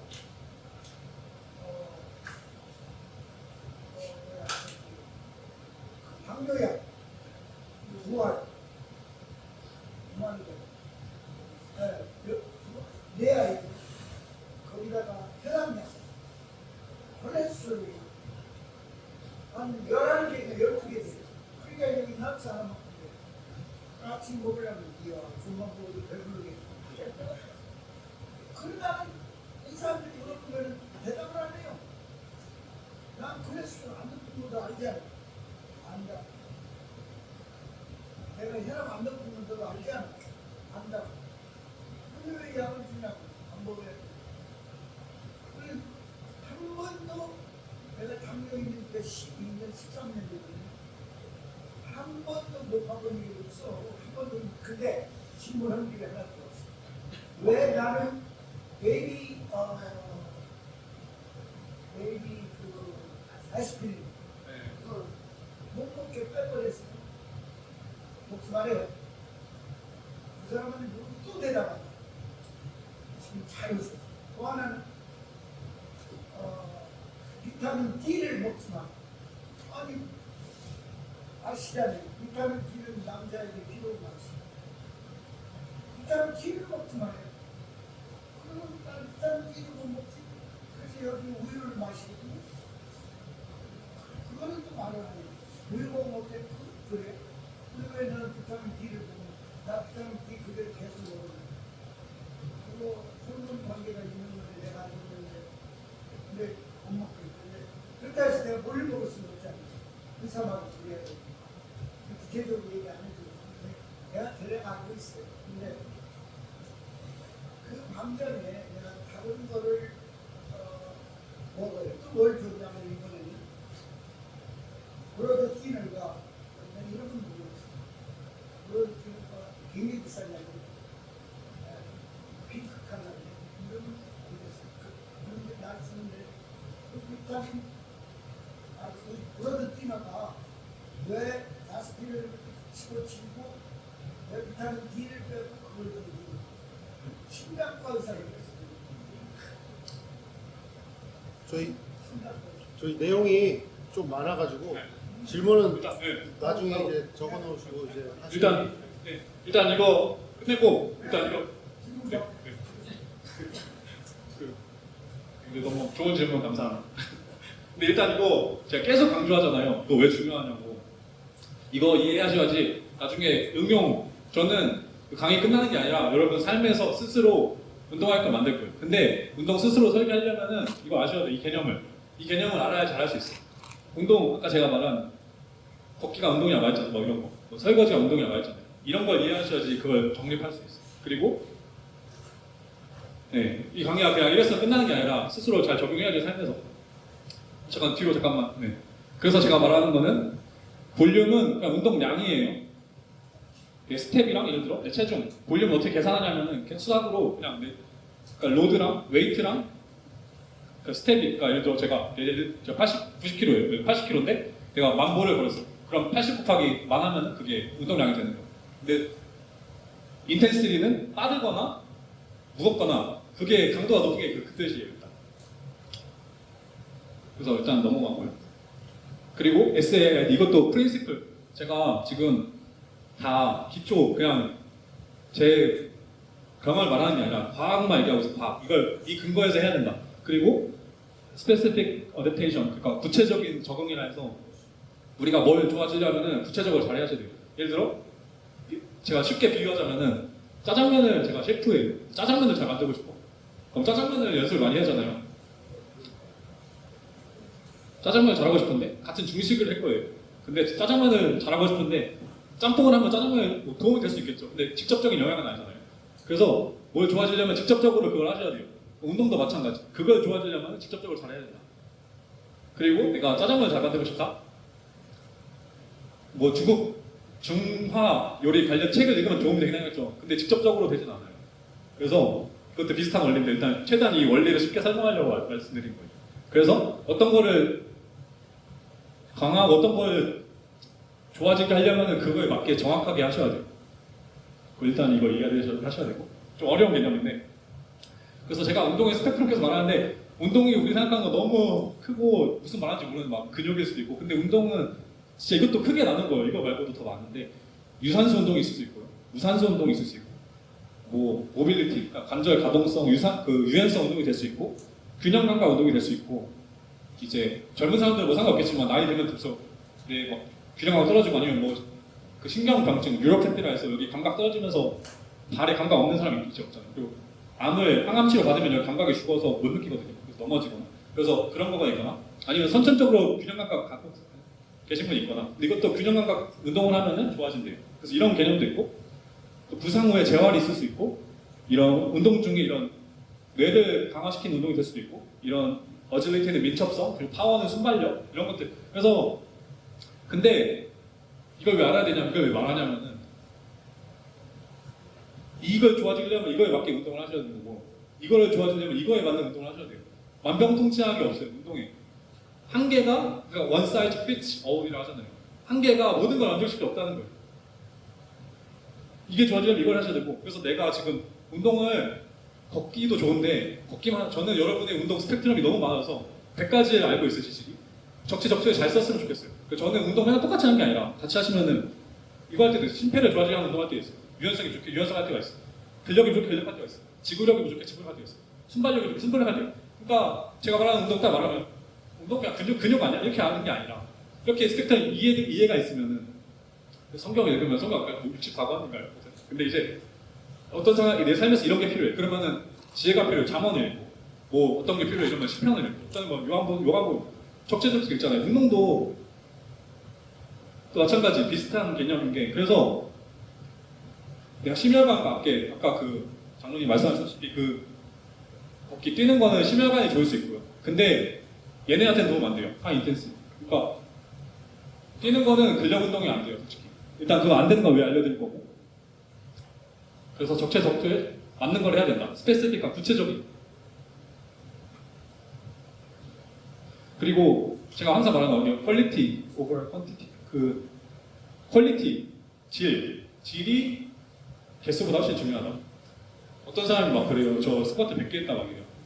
윗몸일으키 100개 했다 이러는데 제가 물어봐요. 이렇게 보여달라면은 진짜 한 개 하나도 못하는 만큼. 그래서 개수에 신경 많이 안 썼으면 좋겠는 게 개수 이렇게 잘하는 게 진짜 잘 하는 게 중요해요. 개수 이거 퀄리티 항상 제가 한 개 하더라도 운동은 그리고 개수 채우기 게임이 아니다. 100개 딱 끝나는 게 아니라 10개를 하더라도 어떻게 하냐가 중요하고 그리고 저는 이제 100개 할 수 있는 거면은 저는 무조건 이제 근력 운동이 왜 중요한지 아니까 무게를 좀 들고 부하를 꼭 들고 개수 못해도 되니까 10개라고 하라고 해요. 왜냐면은 제가 말했죠. 근력 운동 왜 중요한지 그거 말고도 훨씬 중요한 게 많은데 아까 말한 골밀도 아까 본 댄스를 계속 말했잖아요. 골다공증 골절 예방하려면은 그 골밀도 중요하다 했잖아요. 근데 맨몸 이거 100개 해봤자 골밀도 효과 별로 없어요. 왜냐면은 어찌됐든 우리 몸은 약간의 스트레스가 있어야 돼요. 내 스트레스가 너무 쉬우면요 발전 안 해요. 그리고 100개 할 수 있다는 건 이미 내가 갖고 있는 능력이기 때문에 뇌랑 발전할 필요가 없는 거예요.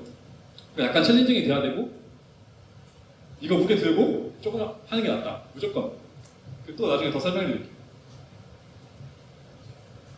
이것도 넘어갈게요. 그리고 제가 말한 걷기랑 뛰기. 걷기랑 뛰고 하면 근력이 생기나요? 근육이? 아니요. 아니죠, 안 생기죠. 이거 걷기랑 뛰는 게 근력 운동인가요? 유산소죠. 왜냐면은 아까 제가 말한 인텐시티 말했잖아요. 인텐시티가 낮기 때문에. 잠깐 다시 뒤로.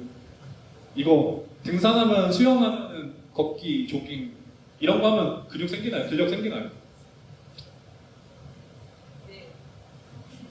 근데 이게 생길 수 있는 게 뭐냐면은 내 수준이 너무 낮잖아요? 그럼 생길 수 있어요.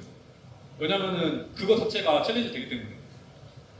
네, 근데 어느 정도 근육이 있다? 근데 이런 거 줄 때 근력 운동이 안 되고 유산소에서 끝나면 왜냐면 인텐시티가 낮기 때문에. 그래서 이게 이렇게 나쁘다는 게 아니라 이런 거는 근력 운동은 아닌 거예요. 그러니까 카테고리가 아까 제가 스펙트럼에 유산소에 들어가지 근력 운동이 안 된다는 거예요. 무산소가 아니라. 네, 그래서 이거 이해하는 게 되게 중요하다. 그리고 관절력 아니면은 이것도 이게 되게 중요한데 제가 지금 PT고 저는 근골격계 정형외과 사람 많이 만나니까 어깨, 무릎, 고관절, 발목 이런 데 아픈 사람 많잖아요. 근데 여기에 우리 몸 보면은 이런 게 되게 많아요. 이거 다 근육, 텐덤, 건이라고 하거든요. 근데 관절에 이렇게 있어요, 많이. 관절을 보호할 수 있는 거는 얘네예요. 1차적으로. 얘네를 우리가 제가 항상 다리, 브릿지 있잖아요. 다리를 비유를 하는데 다리가 있는데 엄청 큰 다리, 막 금문교 이런 거 있잖아요. 거기에 막 이런 와이어들 있잖아요. 선으로 짱짱 안전하게 하려고. 이런 우리가 관절이 뭐냐면요. 관절이 두 개의 다른 뼈를 잇는 거예요. 그러니까 다리랑 비슷한 개념이에요. 두 개의 다른 뼈를 잇잖아요. 여기에 지금 얘가 이 뼈거든요. 여기 지금 사진이 없는데 얘가 지금 얘예요. 얘가 지금 다리 브릿지랑 비슷한 개념인데 여기가 이어지는 거죠. 근데 이렇게 와이어들이 있어요. 근데 다리가 예를 들고 생각해보세요. 와이어들이 공사 잘못해서 느슨해졌다고 생각해보세요. 그럼 엄청 큰 트럭이 지나가면 막 흔들흔들거리겠어요. 그러니까 그런 메케니컬, 기계적인 게 되게 중요하고 진짜 중요하고요. 그런 걸 일단 짱짱하게 이끌려면은 다리가 튼튼하니까 그 브릿지, 다리가 안 흔들리고 탄탄하려면은 얘네 건들이 또 하나가 아니고 한 10개 넘거든요. 이렇게. 이것도 간단한 건데 얘네가 다 균형 잡게 잘 이렇게 맞춰야 얘도 또 다리가 이렇게 있는데 여기는 단단하고 여기는 약해. 그럼 이렇게 불안정이 생길 거 아니에요. 트럭에 물릴 때마다. 그러니까 그런 것도 비슷한 거예요. 그러니까 러닝도 제가 러닝 걷기 막 조깅 할 때 하라는 거 좋은데 걔네들은 그 로드 부하가 없어서 근력 운동도 아니고 그런 짱짱하게 못 만들어요. 그냥 거기 아까 제가 막 유산소 조깅 그런 거는 심폐해서 좋아지고 신체 활동의 개념은 그런 장점은 있지만 관절의 안정성 그런 거는 회복 못한다. 그래서 제가 말한 관절 안정성을 좀 운동하려면 근력 운동 하셔야 돼요. 근데 일단 그 좋은 가장 이런 짱짱하게 와이어들을 잘 묶으려면은 근력 운동을 해야 된다. 그래서 꼭 중요하다. 관절염 안 걸리려면. 그리고 또 말할게요. 넘어가서 발이고 이것도 여기 흰색들 엄청 많은데 여기 앞뒤 이렇게 많이 싸고 있거든요. 얘네가 잘 잡아줘야 얘가 엄청 많이 뛸 거 아니에요. 10kg를 뛰려면 예를 들어 뭐 몇천 보를 걸어야 되잖아요. 그런 게 스트레스 안 가려 관절 스트레스 안 가려면은 얘네가 잘 스테빌라이즈 안정화가 돼 있어야 돼요. 관절 안정성. 근데 그런 거는 그러니까 또 제가 말해요. 계속 비슷한 얘기 하는데 러닝이 나쁘다는 게 아니라 러닝이 이 관절 안정성을 회복 못 시켜준다. 관절 안정성을 좋아지는 운동을 하려면은 그거에 맞는 운동을 해야 된다. 그래서 적재적소에 그거에 맞게 잘하는 게 되게 중요해요. 그래서 저는 사람들이 수영, 막 조깅, 러닝 너무 좋은데 그거 아픈 분들 되게 많거든요. 러닝할 때 무릎이 아프대. 근데 그거에 안 아프려면 그거에 맞게 잘 하셔야 돼요. 그러니까 러닝한다고 좋아질 수도 있겠지만 좋아지는 거 드물고 일단 적재적소에 맞는 운동을 해야 된다. 이거 고관절도 마찬가지고요. 여기 되게 이것보다 훨씬 많아요. 현실에 여기도 많고 그리고 여기도 많고 여기도 많고 이게 다 감싸고 있는데 얘네가 잘 잡아줘야 내가 내 체중에 그리고 제 80kg인데 10kg 뛰려면 몇만 보를 걸어야 되잖아요. 근데 또 가속도가 높기 때문에 내 체중에 연구를 보면 체중 곱하기 3까지 걷는데요. 그러니까 제가 80kg 예를 들어 곱하기 3하면 240kg잖아요. 240kg의 스트레스가 계속 무릎에 간다 생각해보세요. 그거 240kg 곱하기 1000보를 해보세요. 그러면 누적된 아까 그 볼륨량 데미지는 생각보다 크겠죠.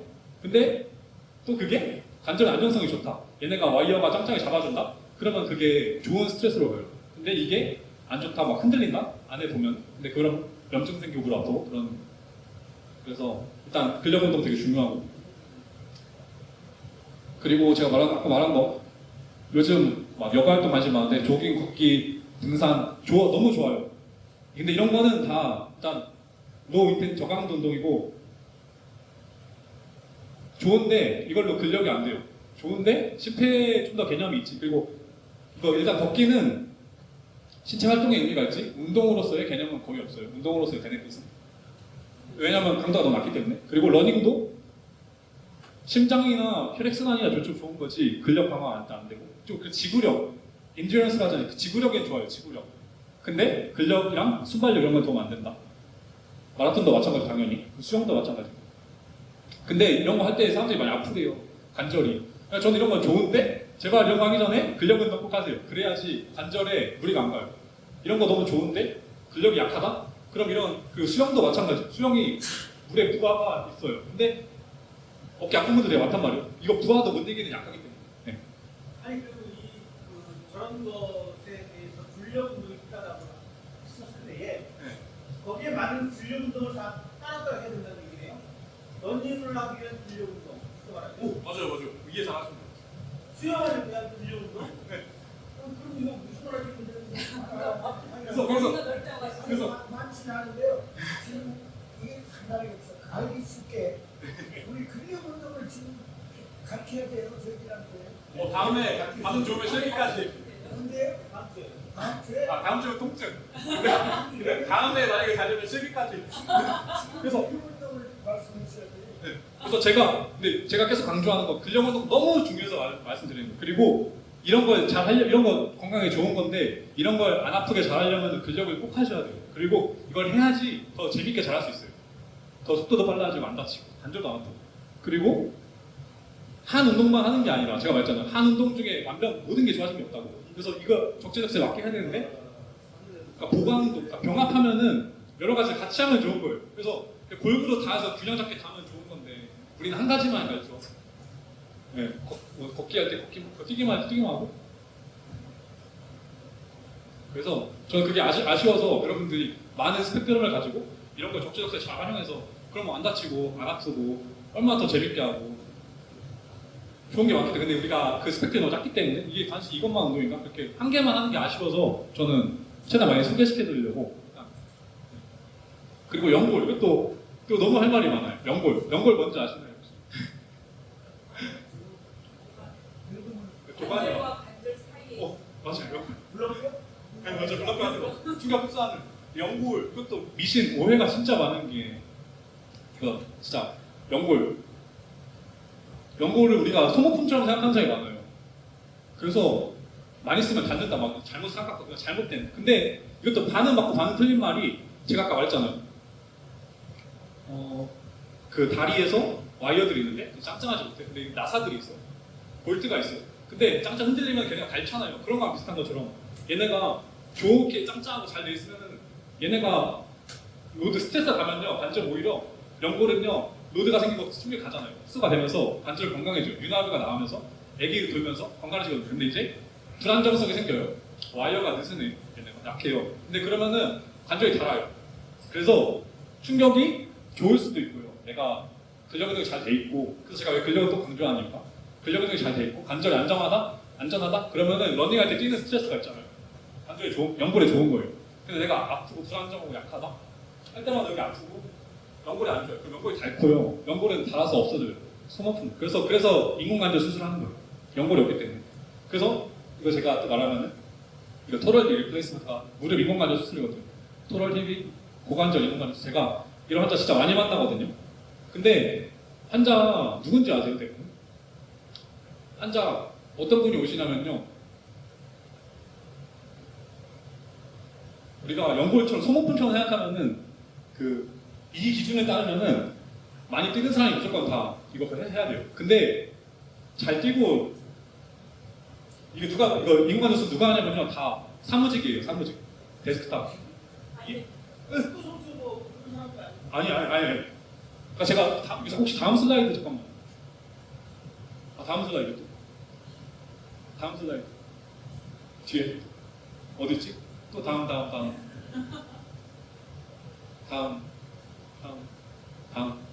뒤로 갈게요. 어딘지 모르겠는데 순서 정을 잘 못해가지고. 근데 제가 또 환자가 있어요.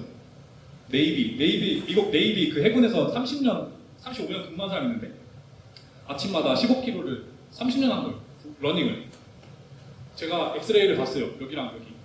근데 연골이랑 뼈가 너무 깨끗해요. 건강하고. 35년을 그렇게 아침마다 10km 꾸준히 했으면 불구하고. 그러니까 소모품이 아니라, 근데 그분은 다른 문제 때문에 안 돼. 허리 때문에. 근데 무튼 이거 착각이고요. 오히려 제가 말했듯이 데스크탑, 좌식 생활, 회사에서 이렇게만 하는 사람들이 비만이고 얘네가 약하고 못 잡아주고 그리고 오베스 건강 비만 오베스리가 하나의 리스크 팩터예요. 그러니까 그거 있는 사람은 대부분 많이 하는데. 근데 또 체중만이 무조건 문제가 아닌 게 체중이 많이 나가도 얘네가 잘 받쳐주잖아요. 와이어들이 강하고 그러면은 안 해도 돼요. 근데 문제는 대부분이 엄청 비만이고 그런 사람이 여기도 근력 운동도 안 해. 약해. 걷는 것도 스트레스고 관절이 닳는 거. 그래서 대부분 하고요. 제가 말하고 싶은 거는 제가 여기다 썼네요. 네이비 30년 일했는데 그래서 이렇게 30년 동안 평생 그러니까 15kg를 30년 동안 하루도 안 빠지고 했는데 관절이 엄청 깨끗해요. 이런 사람이 한두 케이스가 아니고 제가 이런 인공관절 수술 제가 일주일에 한 10명 넘게 하거든요. 매주. 그러니까 한 달에 40명 넘게 보는 건데 그러니까 제 경험에 있어 대부분 앉아서 좌식 생활, 오피스 생활 일하는 사람들이 다 그거예요. 놀랍게도 많이 써서가 아니라 그 사람들은 안 씀에도 불구하고 그리고 맨날 운전해서 차 타고 엘리베이터 타고 관절에 스트레스 안 줄 것 같은데 오히려 스트레스 안 줘서가 아니라 약하고 계속 가. 이해되셨죠 이제? 다음 제가 이거 왜 서포트 하려고 연구를 조사했어요. 이거 무릎 관절염 프로페셔널 러너 그 마라톤 예를 들어 그러니까 내가 올림픽 나가는 마라톤 선수예요.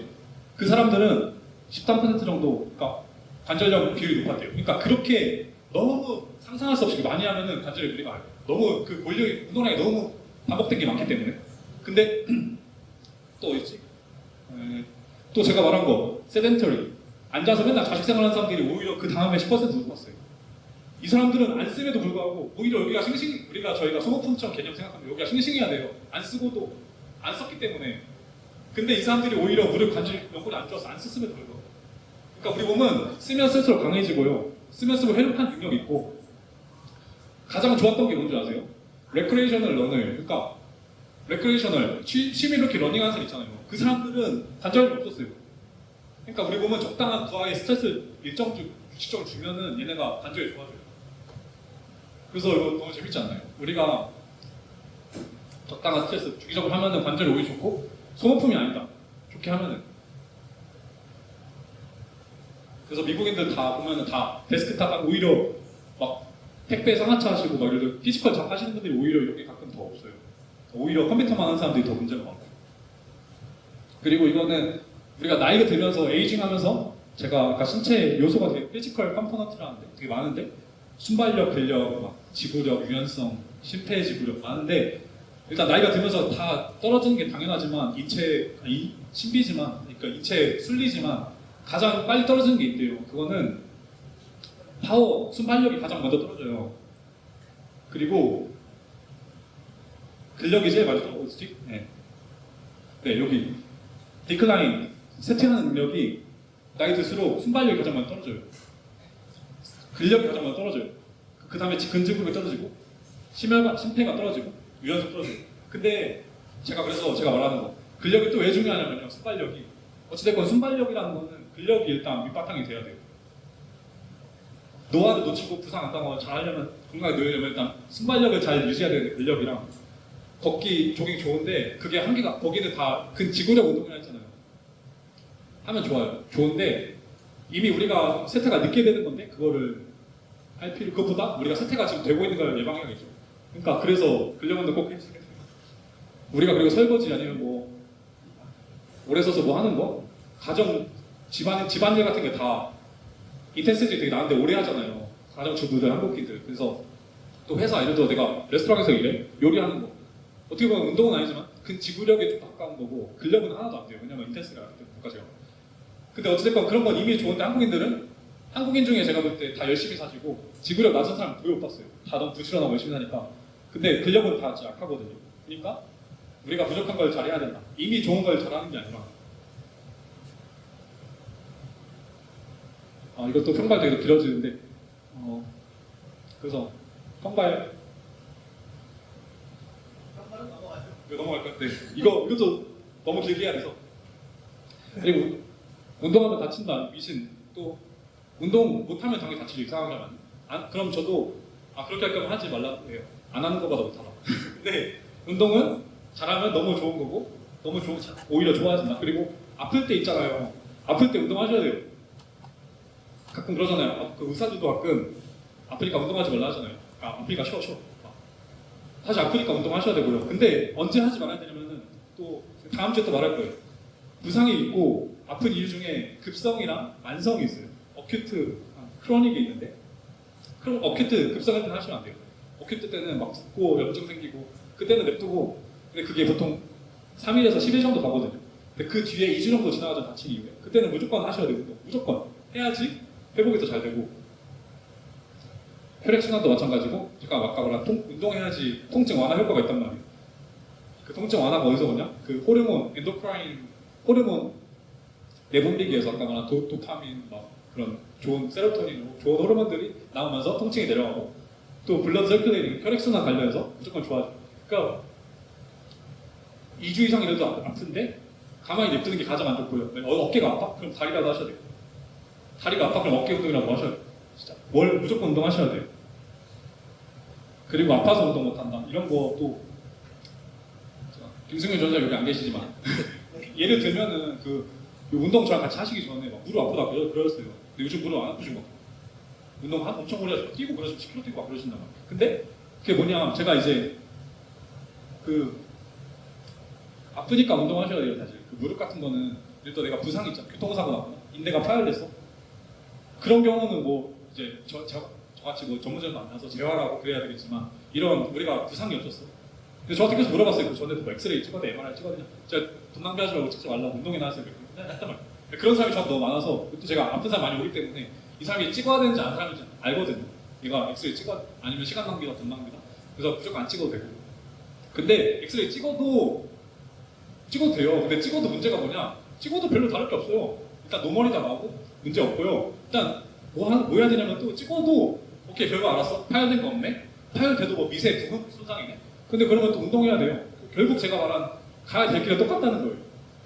그리고 진짜 완전 파열됐으면 이미 통증 아파서 걷지도 못하고 당연히. 그러니까 거를 정도다. 그리고 일단 안 찍어도 되고 별거 안 나오고 그것 때문에 수술할 거예요? 뭐 할 거예요? 잠깐 뭐 약먹 진통제 아니면 그 엔세이즈 엔타 인플라메토리 거 항염증제 먹어도 다시 통증 오거든요. 왜냐면 근본적인 문제를 해결 안 됐기 때문에. 그리고 스테로이드도 주사 맞으면 일시적으로 통증 내려가는데 다시 통증 올 거예요. 왜냐면 제가 말한 근본적인 문제 해결 안 됐기 때문에. 침도 마찬가지고요. 침 일시적으로 통증 회복될 수 있는데 다시 아플 거예요. 왜냐면은 제가 말한 근본적인 문제 해결 안 됐어요. 이것 때문에 선조사님 같은 경우 수술 안 할 거고 당연히 큰 문제도 아니고.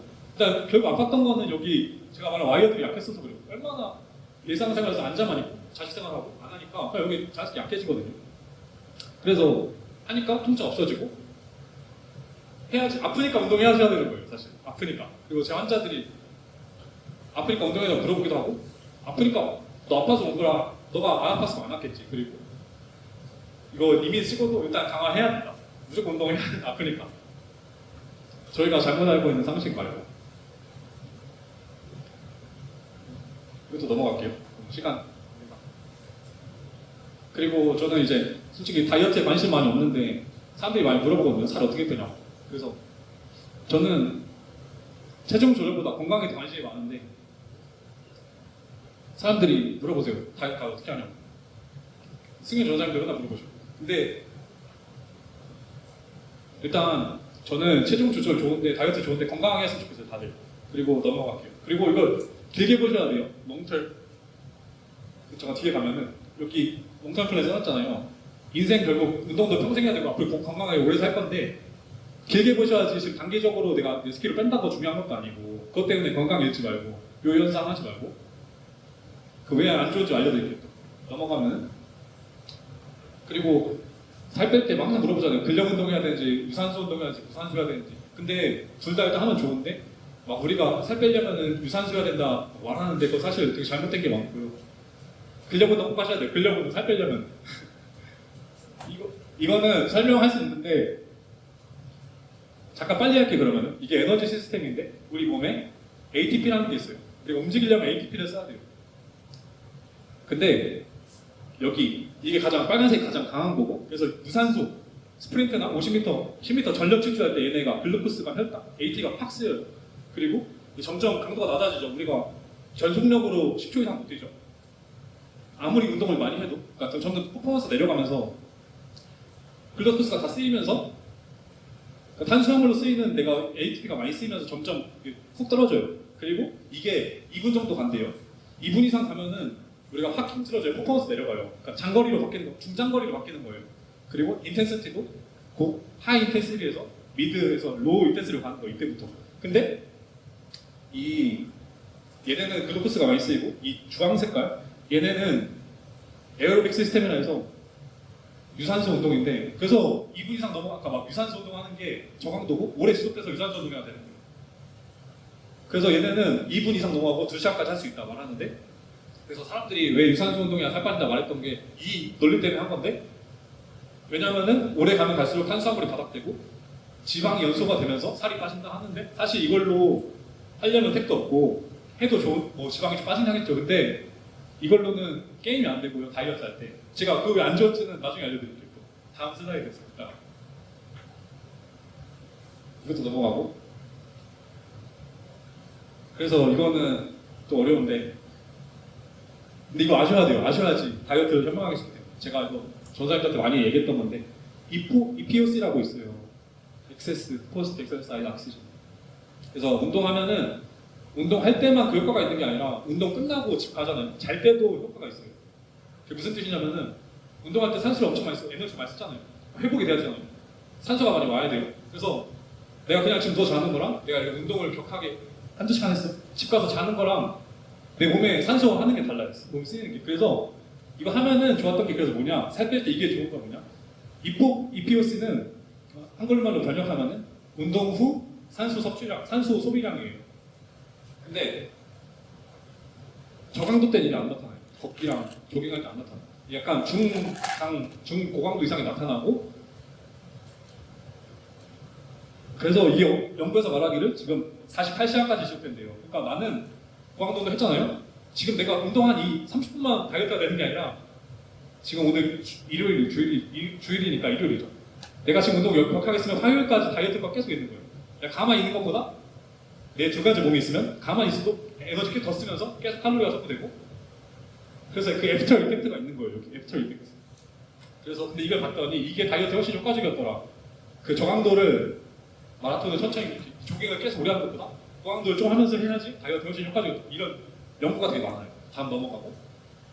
그래서 이거 연구하면은 제 생각이 아니라 뇌피셜이 아니라 근거가 다 뇌 보면은 이거 하이 인텐시티 고강도 운동해서 large 이폭을 일으켜야지 다이어트에 훨씬 효과적이었다. 이게 그 걷기, 조깅, 로우 인텐시티가 훨씬 효과적이었다 나오고요. 다이어트 하시려면 고강도 운동 무조건 하셔야 돼요.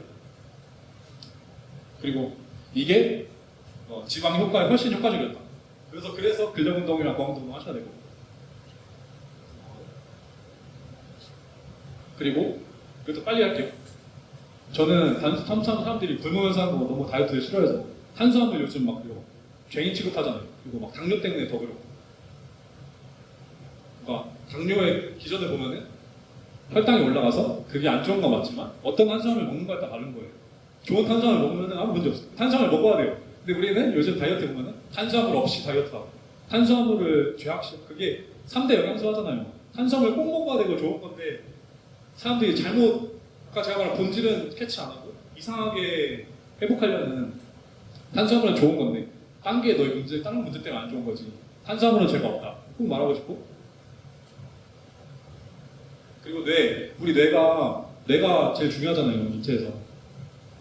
다음 주에 또 많이 알 거예요. 뇌가 왜 중요한지.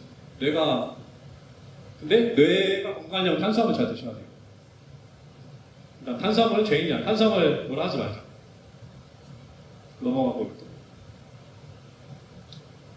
그리고 다이어트 건강하게 하셔야 되는데 굶으면서 그러니까 뭐가 좋다 나쁘다가 아니라 극악적인 다이어트는 예를 들어 내가 환자가 200kg, 300kg 지금 당장 빼야 돼. 그런 사람한테는 그게 맞는 단식 다이어트 방법이고요. 근데 모든 사람한테 그런 굶으면서 빼는 거 적용하면 안 돼요. 저희 같이 건강하고 좀 이런 사람들한테는 장기적으로 근력하면서 하는 게 더 건강한 거지. 그리고 이런 단순히 칼슘 안 먹고 줄이는 게 이런 인지 뇌에도 안 좋고 퍼포먼스도 안 좋고 건강에도 안 좋고 결국 면역력에도 안 좋고 이게 이미 다 연구에 지금 한된 거고 뭐 말하면 사실 상식적인 거여서 이거는 저희가 굶으면서 빼면 당연히 뻥선 되려고 안 좋아지겠죠 건강에 어딘가 그 체중에만 너무 집착하지 마시고 더 큰 건강을 보셨으면 좋겠어요 다이어트 할 때.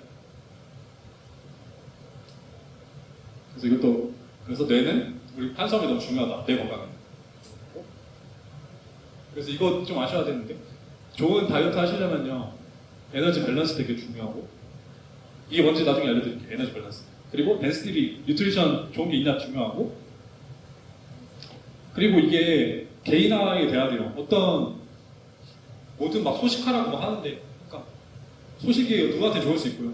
누구한테 안 좋을 수 있는 게 우리가 개개인을 고려해야 되는 게 뭐냐면 직업도 다르잖아요. 누구는 앉아서 컴퓨터만 하는 사람 있고 어떤 사람은 군인일 수도 있고 어떤 사람은 피지컬, 신체적으로 많이 써야 되는 그리고 막 내가 택배, 무편을 많이 다루고 무거운 거 다 이삿짐 센터를 해야 돼. 그 사람은 더 많은 열량과 에너지가 필요해요. 근데 그 사람한테 다이어트 식단을 준다? 그런 건 안 좋은, 우리는 항상 막 정확하게 한계를 만들어서 이것만이 좋은 거야. 이렇게 하는데 운동선수한테 이런 다이어트 식단이 좋을까요? 저는 또 살 잘 빠지는 스타일이거든요. 저한테 이런 다이어트가 안 좋을까요? 저는 펑션도 못하고요. 오히려 저는 많이 먹어야 돼요. 그래서 직업마다 다르고 상황마다 다르고 내 체 구성에 다 다르고 하나의 식단을 모든 사람에 적용하면 절대 맞지 않다. 말하고 싶고 그리고 아웃컴 베이스라 해서 내가 이걸 어떤 식단 했을 때 내 삶에서 나타내야 되고 내가 진짜 잠을 잘 자네? 잘 활동하네? 그게 나타나야 되고 유지 가능성 유지 잘해야 돼. 그러니까 아무리 좋은 식단이어도 내가 유지를 못하면 안 좋은 식단이에요. 내가 넘어가서 이거는 비만의 위험 인자인데 방금 저희가 말한 거에서 넘어갈게요. 다 아는 거고.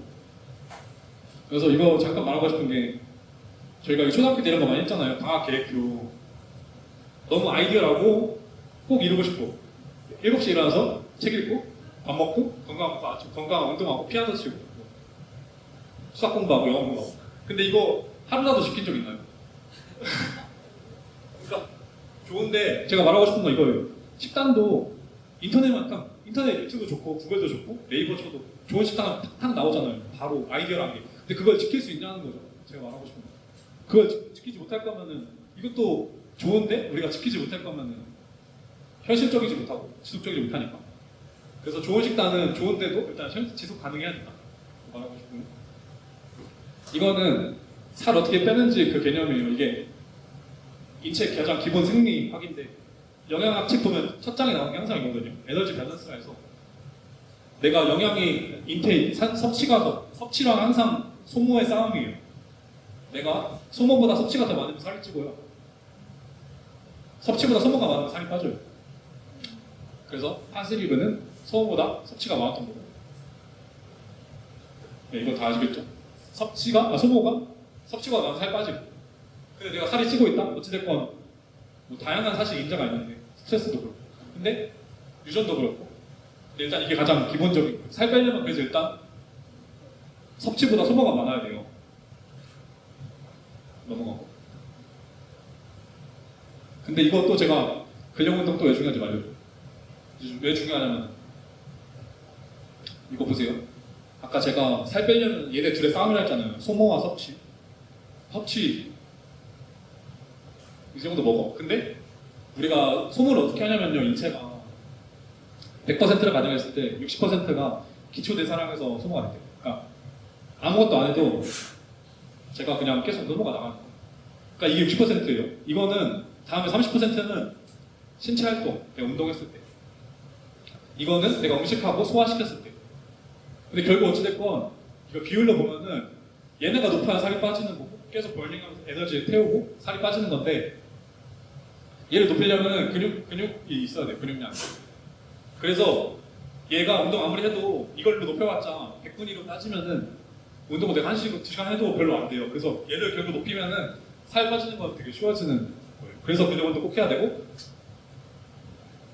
네, 그렇습니다.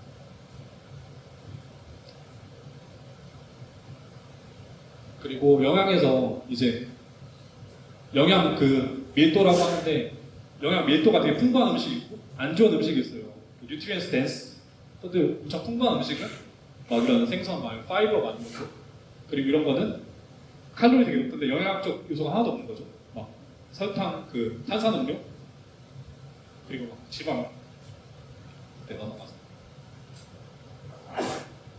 그래서 이거 영양 밀도 있는 거 되게 중요하다. 우리가 음식 먹을 때 같은 음식이 아니라 하이 덴시티 푸드가 있고 로우 덴시티 푸드가 있어요. 근데 이것도 재밌는 게 100칼로리 음식들이 쫙 있어요. 이거 잘 보이시나요 혹시? 여기 그 시금치 있죠? 여기 코카콜라 있어요. 다 100칼로리. 근데 여기 보시면 영양적으로 프로테인이랑 파이버가 하나도 없대요. 다 지로. 그러니까 다 지로죠. 얘는 시금치 같은 100g 이렇게 있으면은 그러니까 얘는 내가 살은 찌는데 영양소 아무것도 내 몸에 도움이 하나도 안 되는 거예요. 습수가 안 돼. 얘는 영양소가 너무 많다. 덴스가 너무 많아서 같은 100칼로리인데 시금치, 브로콜리, 베리, 딸기 막 이런 거, 고구마, 설명기랑 이런 거. 근데 이런 프렌치 프라이즈, 피자 막 이런 거, 그거 코카콜라 100칼로리 먹어도 내가 1000칼로리 먹어도 몸에서 쓰여지는 영양소는 하나도 없어요. 그러니까 살은 쭉쭉 쪄도 도움이 하나도 안 되는 거예요. 그러니까 이런 거 절대 드시면 안 돼요. 네, 맛있지만 네. 그래서 이것도 볼게요. 자, 여기 시금치 또 있잖아요. 100칼로리. 사이다.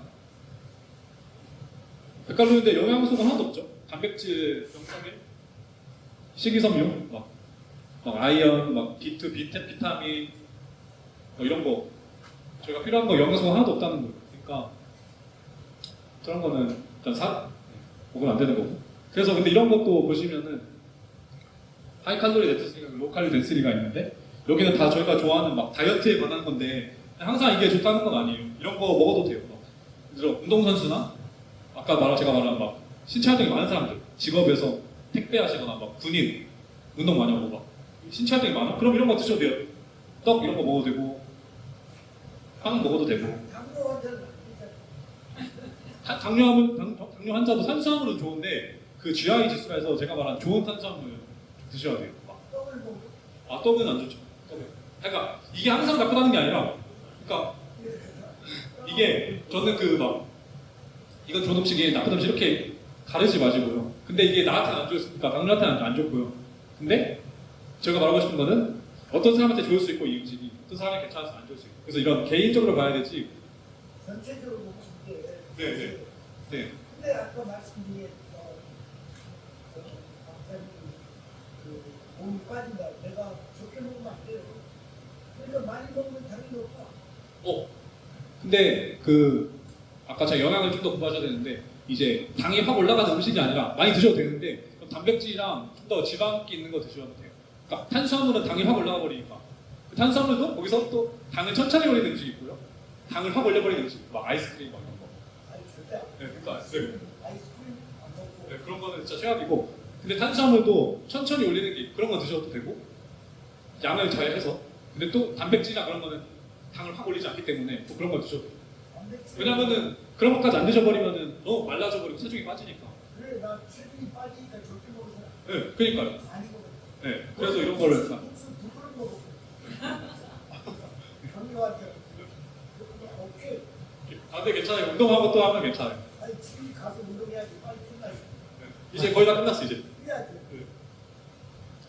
그래서 이거 요요 현상 진짜 왜 안 좋은지 알려드릴게요. 제가 또 승윤 전사님 안 계시는데 그래서 제가 승윤 전사한테 그랬어요. 아니 요요 그렇게 할 거면은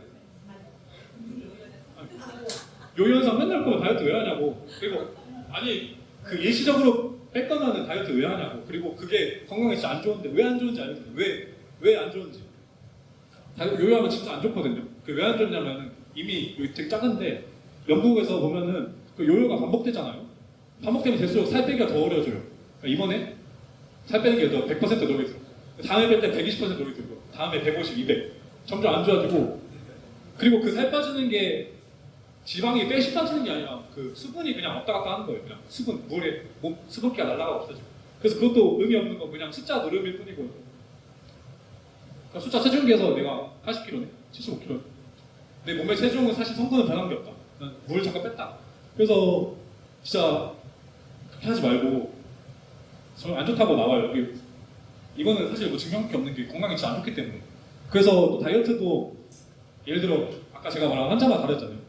200kg 엄청 고비만한 환자가 있어요. 그러면 빨리 빼야 돼요. 굶으면서. 근데 건조함제가 건강하고 그러면은 롱텀 플랜 길게 계획을 짜서 천천히 가도 되니까 가면 길게 요요 없이 안정적으로 그게 가는 게 그렇게 해야 돼요. 저희 같은 사람한테는.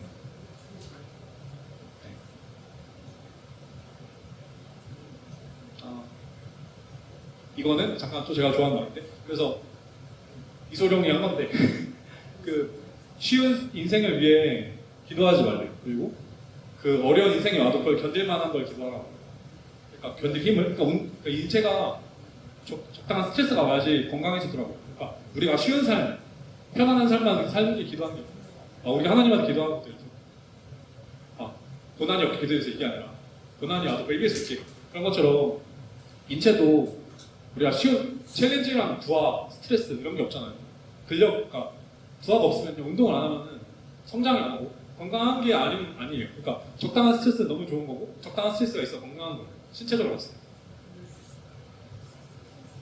그리고 이제 거의 다 끝나는데 제가 스트레스 매니지먼트랑 페인 매니지먼트 다음에 페인 통증 관리에 얘기할 거잖아요. 그거 진짜 재밌는데 제가 이 단어가 사람들이 하는데 매니지먼트가 뜻이 관리하는 거잖아요.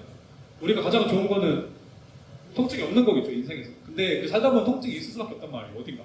근데 스트레스도 마찬가지예요. 우리가 살면서 스트레스 없는 사람 있나요? 다 스트레스 받죠?